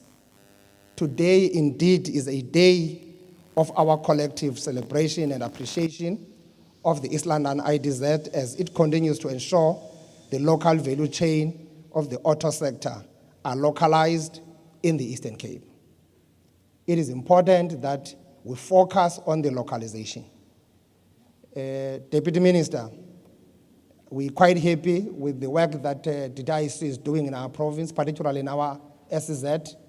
We do really appreciate this commitment that you have been actually showing, including that manufacturing incubation. I'm happy that the Minister has indicated that her department is coming on board to contribute. We're going 50-50. The province commits the 50% part of the 50% we have committed to ensure that we don't delay that work, because that's how we can be able to really revive and kickstart our economy to move forward, especially in the space where we are, and create possibilities for our SMMEs. So it's going to be quite important for us. So the provincial government is committing on that 50% part to ensure that that work is not delayed. CEO, your work is to wake up tomorrow and make sure that that thing is done. HOD is here, and make sure that you sign the deal before the HOD leaves if you need to sign a deal. If she can't sign a deal, go to State House and look for Premier. Premier can sign on their behalf. Thank you very much.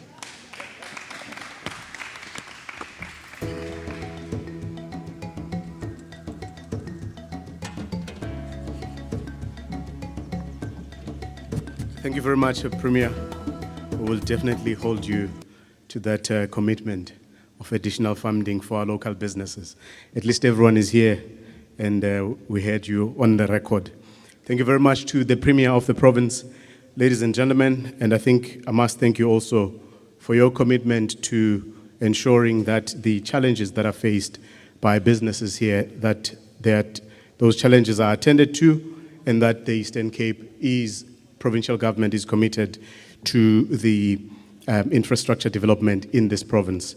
Ladies and gentlemen, we know that we heard earlier about the total investment that has been made in this special economic zone by the 16 companies. Now, there was a mention of 3.3 billion. Now, that 3.3 billion is the collective investment by the 16 automotive companies that are based here at the IDZ. And I think those companies have been mentioned by the CEO, and they are now, what will happen now is that we will have the various representatives of those companies coming to the front to receive the special token from the CEO that will be in the form of a framed key. But before we do that, we have heard time and again from the various speakers the mention of Mercedes-Benz. And if you've lived in East London, if you grew up in East London, you would know the importance of Mercedes-Benz to the economy of this region. And I think that growing up, it was some kind of a social status if someone says that they are working for Mercedes-Benz. And I think that is a contribution and an investment that is worth acknowledging at this point in time. And that's why I'll call upon the specialist for external affairs and stakeholder engagement at Mercedes-Benz, Ms. Abongile Kyopo, to say a few words before I invite the various companies and the CEO. Ms. Kyopo, please, ladies and gentlemen, give you a round of applause.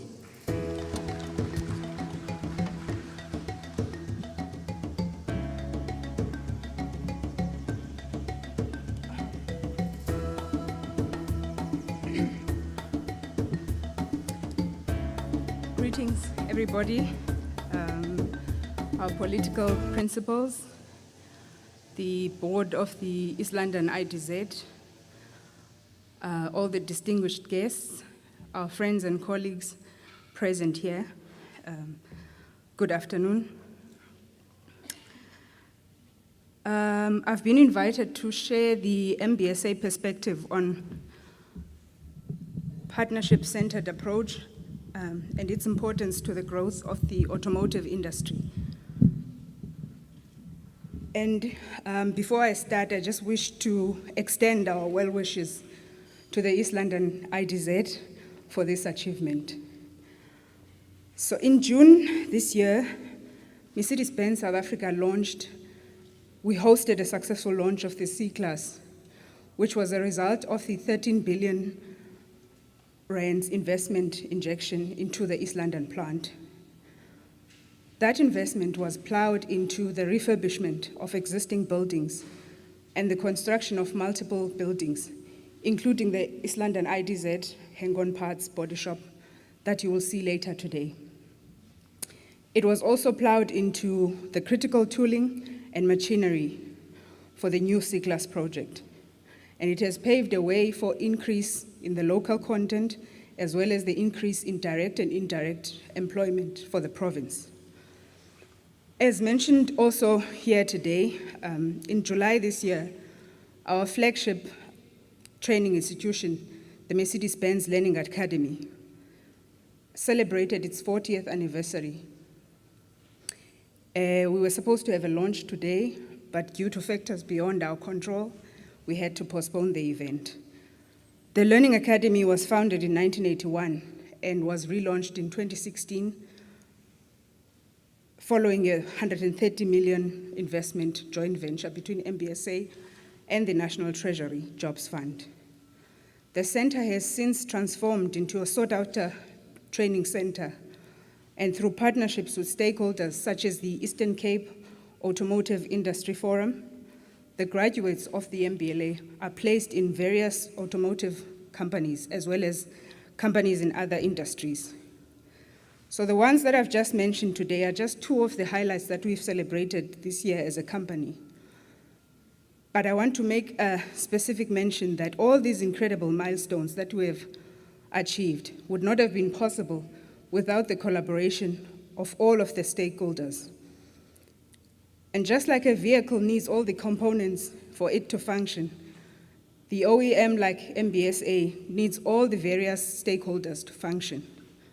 From the employees that make the car, to the suppliers that produce the components, to the East London IDZ, whom we're celebrating today, for providing an enabling environment, to the BCM municipality, which provides municipal services and road infrastructure, to the provincial government, which supports us and aids the growth and development of the sector, to the national government that provides direction through policy, to Transnet, to Eskom for uninterrupted power supply, to public entities like the ECDC and the AIDC, as well as industry associations and business organizations such as the Border-Kai Chamber of Business, NAMSA, and the South African Chamber of Commerce, who champion our causes and become our voice when we need it.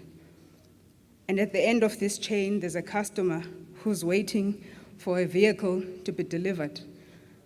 and who does not want to hear stories about how you had to contend with semiconductor shortages, or how Transnet was hacked, and how looting affected your delivery schedule.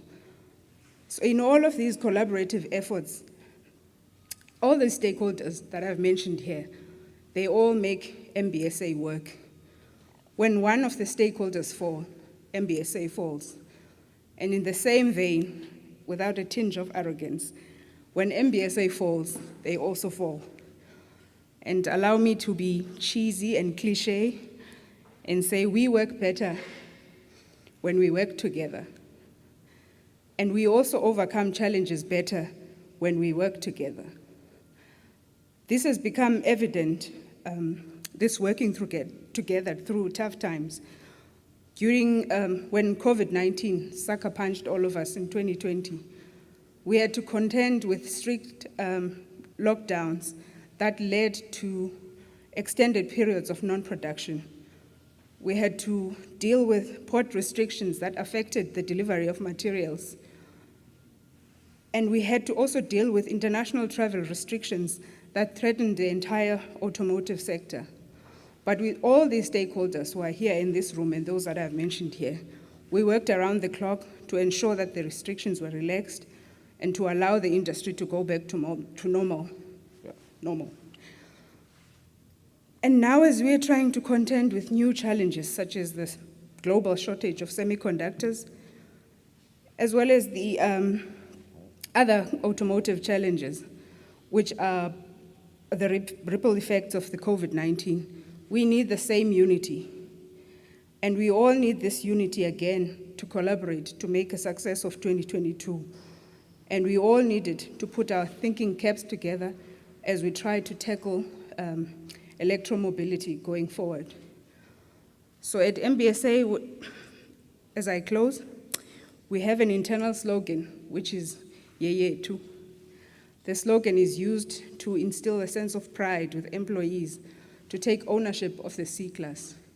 So I'm going to lend it to you today. And when you think C-class, you're thinking Yeye Tu. As a supplier, as a government stakeholder, as a public entity, as a business chamber, when we say C-class, it's all ours, Yeye Tu. Our success is your success, our failures, your failures. We're all in this together. Thank you very much.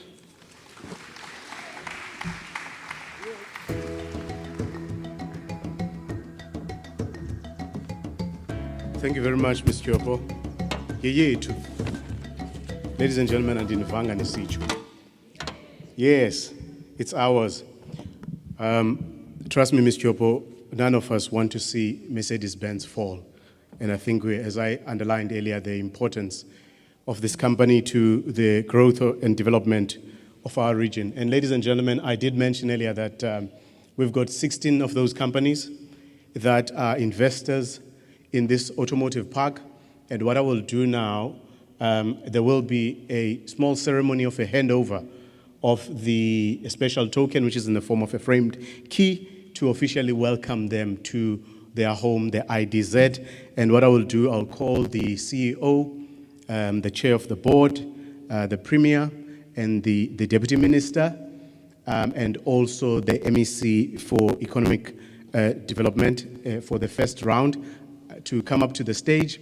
What we will do is that the CEO will hand over a key to a representative of the respective companies, and then there will be a short photo opportunity. And I do know that perhaps some of these companies have brought more than one person, but I think for purposes of this particular part of the program, that will probably require one person from that company. But what will happen is that at the end of the program, you can then have, if you've brought your team, you can have that photo opportunity with the various dignitaries and the rest of your team. So I will call them in the following order, and then they can come one after the other. That will be Automotive, that will be TI Fluid Systems. Oh, before I do that, let me actually call the dignitaries that I'd requested. That is the CEO, the chair, the premier, the MEC, and the deputy minister for this round. And Don't worry, Mafago, you'll come in the next round. Dear. Yes, there will be. So I'll call them in groups of 5. The first one will be Automotive, if you can have the representative from Automotive, followed by the representative of TI Fluid Systems. After that will be the representative from TI Fuel Tanks Delivery Systems, who will be followed by TEM Tooling. I think you need to go. You need to shift your thing. Oh, no. Pegale para mim. Don't worry. Don't be in a rush to run. Shift this, ne? Okay.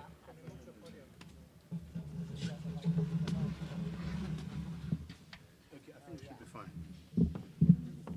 Huh? Yeah, let's do that.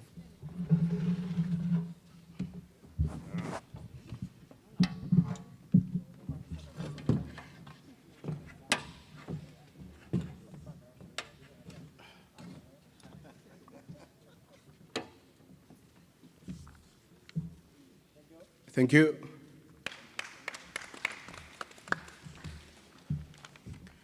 The second rep will be TI Fluid System. Thank you. Aha, even better. So I imagine that you'll also be receiving for TI Fuel Systems. Cabling, eh? All right, okay, sure. All right. Thank you. And then TI Fuel Tanks. Aha, same guy.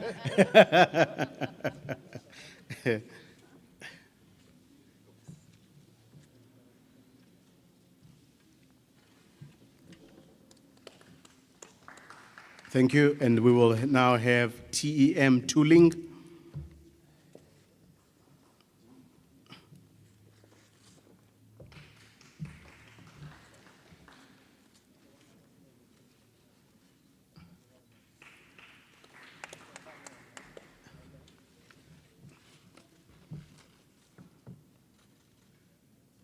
Thank you. And I think the last one for this round, ladies and gentlemen, will be Ibo Automotive Systems.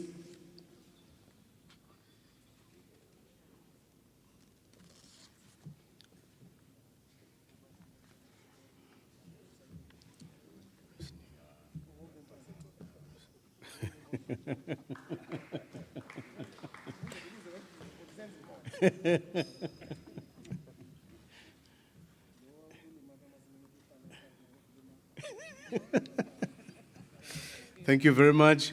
I think for the second round, Premier will rest your legs and those of the Deputy Minister.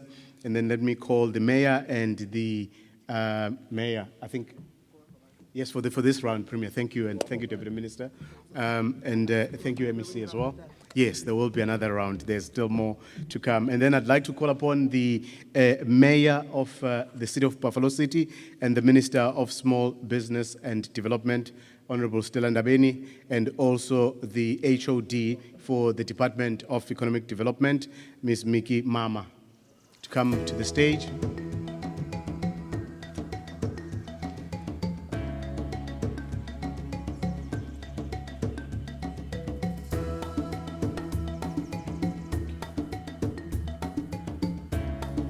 And then, thank you.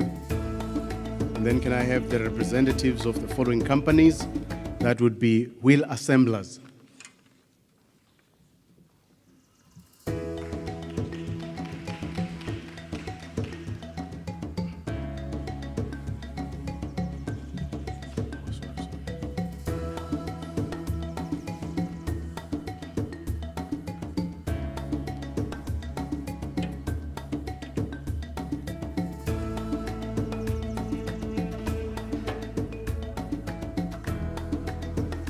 Thank you. And the next one, I hope I pronounce this correctly, would be Voestalpine Automotive Components.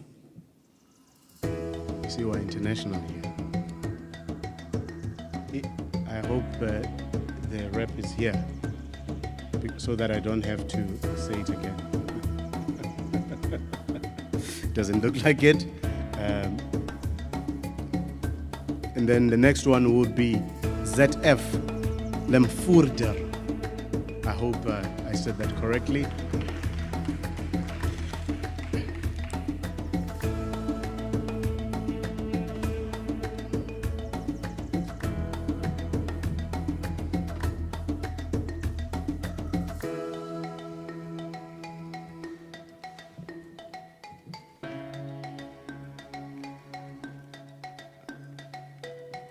Thank you very much.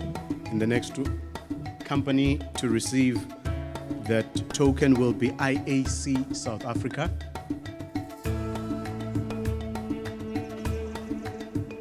IAC. Not here. Okay, that's fine. We will move on swiftly and welcome Valio.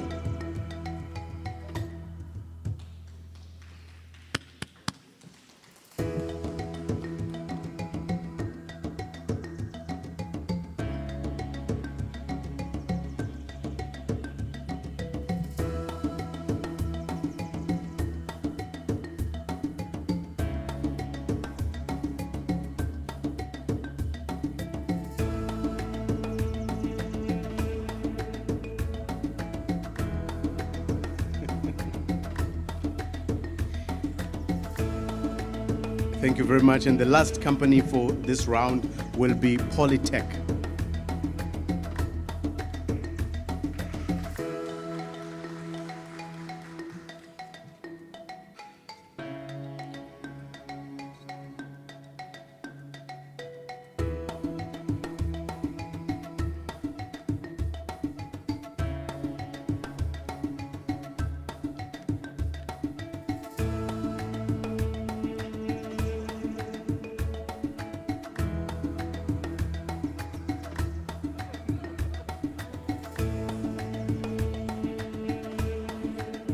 Thank you very much, and thank you for that second round. HOD, thank you very much for your time. Thank you for gracing us with your presence.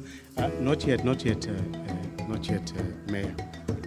Not yet. Let me call upon the Premier once again to join us and the Deputy Minister of Trade and Industry for the last round of companies that will be receiving their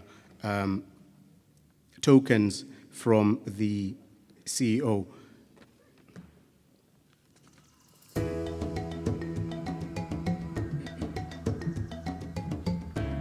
I think it goes without saying that most of us and most of the companies that are here because of MBSA. And let me call upon the representative of MBSA to come forward.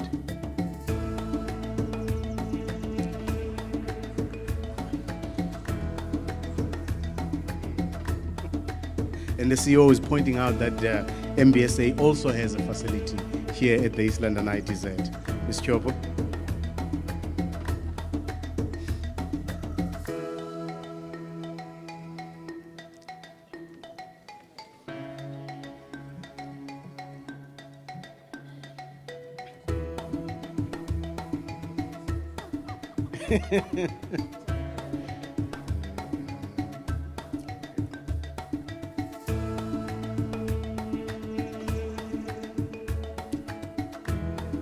Yeah, too.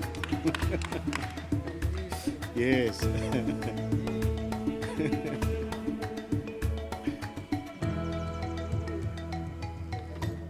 Thank you, Ms. Chopo. And then the next representative that I'd like to invite is one representing Oria.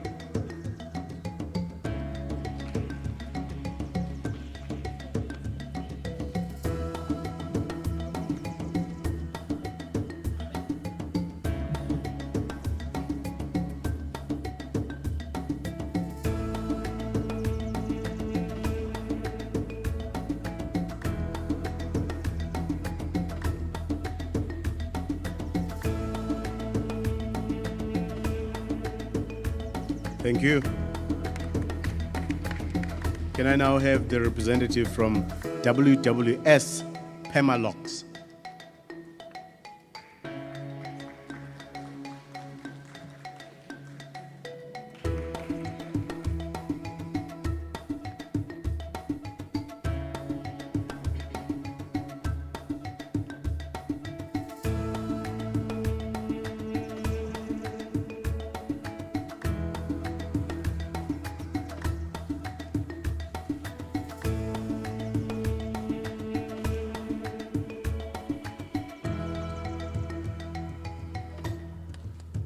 Thank you very much. And the last company to receive that frame token will be AIH.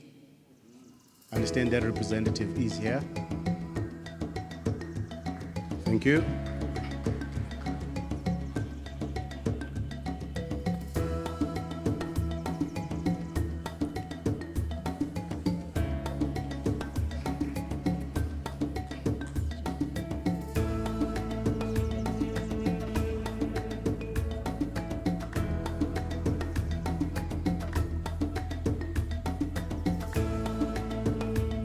Thank you, and thank you very much to all of you. Thank you.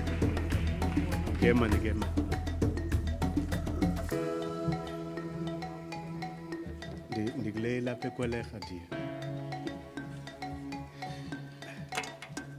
Thank you very much, ladies and gentlemen. I'm sure you will agree with me that today has been a good day. It's been a great day for our city, but also for our province. And as the Premier did say, that the fact that on a day when Stats SA is releasing the quarterly labor survey, which will be telling us where we are as a province in terms of employment and unemployment, it is a great day to actually be here today to be talking about jobs that will be created and jobs that have been created in this special economic zone. And ladies and gentlemen, with that last item, we've reached the end of our program. But before I do that, I call my next speaker. I just need to make a short announcement. With the time being 12:15, there will be a site visit to Mercedes-Benz, but that site visit will be a limited affair.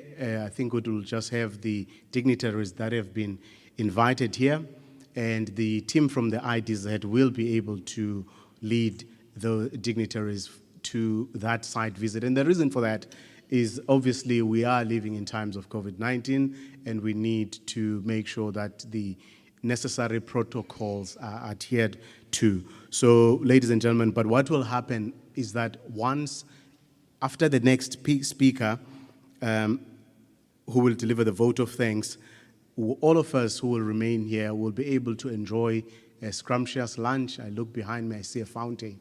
I think we will all enjoy the lunch, and then we can go to our respective homes. But I think for me, pretty much covered the rest of the program here, but I think it would not be finished, and I think the event and the occasion would be incomplete if we did not have the MEC for Economic Development and Tourism in this province, Mr. Mlungisi Mvoko, who will give us the vote of thanks. MEC, please, ladies and gentlemen, give him a round of applause.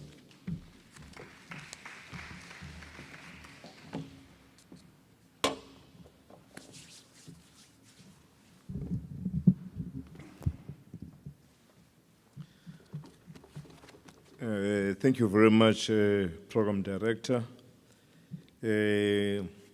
Honorable Minister Ndabeni Abrams, Honorable Deputy Minister Mlungisi Gina, Honorable Premier, the Mayor of the hosting municipality and the Deputy Mayor, the Chairperson of the board, Professor Makalima, and other board members here, the CEO, Mr. Kondlo, and your executive management, DG, Mr. Sogoni, and HOD, Ms. Mama, and other senior government officials. I've seen the CEO of AIDC at the back. I'm not sure if this chair is here. So the AIDC chair and CEO, our stakeholders, the business community, ladies and gentlemen, good evening. Good morning. Good afternoon, actually. Program Director, let me take this opportunity to thank the Minister, Deputy Minister, the Premier, guests, and everyone who took their time to embrace this prestigious occasion for our province, the Eastern Cape. As I appreciate your presence and participation here, I wish to apprise you that what we have been told and witnessed here was because of the hard work that has taken place in this institution, as led by the board and the executive management. The good governance in the institution is notable. I want to take this opportunity to thank them for the hard work. What remains astounding is how this institution, Premier, continues to achieve clean audit opinions in 5 years running. In the AGM, I was happy to hear from the report of the CFO indicating that Ms. Mama, they are en route to self-financial sustainability. You should be happy about that. For us, today's occasion is prestigious because it has served its purpose, that of displaying the amount of investment that has taken place in this SEZ. On the one hand, whilst showcasing our investment capacity to the world on the other hand. We're even prouder of this achievement as the provincial government, considering the negative impact that the COVID-19 has had in our economy. What you have witnessed today was indeed a clear show of resilience and fortitude by the institution, the East London IDZ. I therefore wish to thank the leadership of the province and of the national government for the support that you have given us, which has led to what this SEZ is today. I also wish to thank our investors and the business community for trusting us with their resourcing, something that has resulted into inclusive economy and job creation. I wish to indicate that at the heart of our country's economic reconstruction and recovery plan is the goal of building a new, fast-growing, more inclusive economy propelled by greater levels of public and private sector investment. Our part as the provincial government is to build a conducive environment for greater and sustained investments into our economy. It has been my firm belief that our entities, especially our SEZs, should be supported and should make it their mission to drive the investment promotion and localization to change the economic standing of the province for the better. Program Director, I once again wish to relay special thanks to our ministers and Premier, our partners and everyone who has been part of our journey and for being part of our celebrations today. You have seen our investment capacity. Now go out there and sell us to the world for more investment into our province. I thank you, Program Director.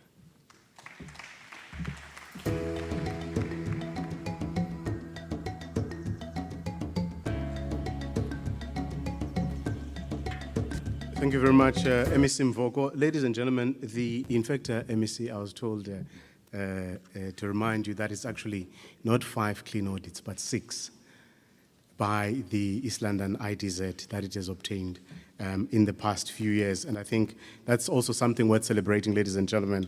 At this point in time, I've come to the end of the program. I'd like to thank all of you for your attendance and your participation. And ladies and gentlemen, please give yourselves a round of applause. But more importantly, please give a round of applause to all the investors that were honored here today and those that are coming and those that are already invested in the IDZ. Thank you, ladies and gentlemen.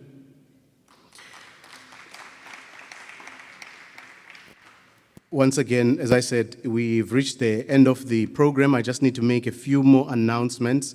Earlier on, I announced the site visit to Mercedes-Benz, but I've since been told that we will actually start at Ibo, followed by Mercedes-Benz, and then Oria.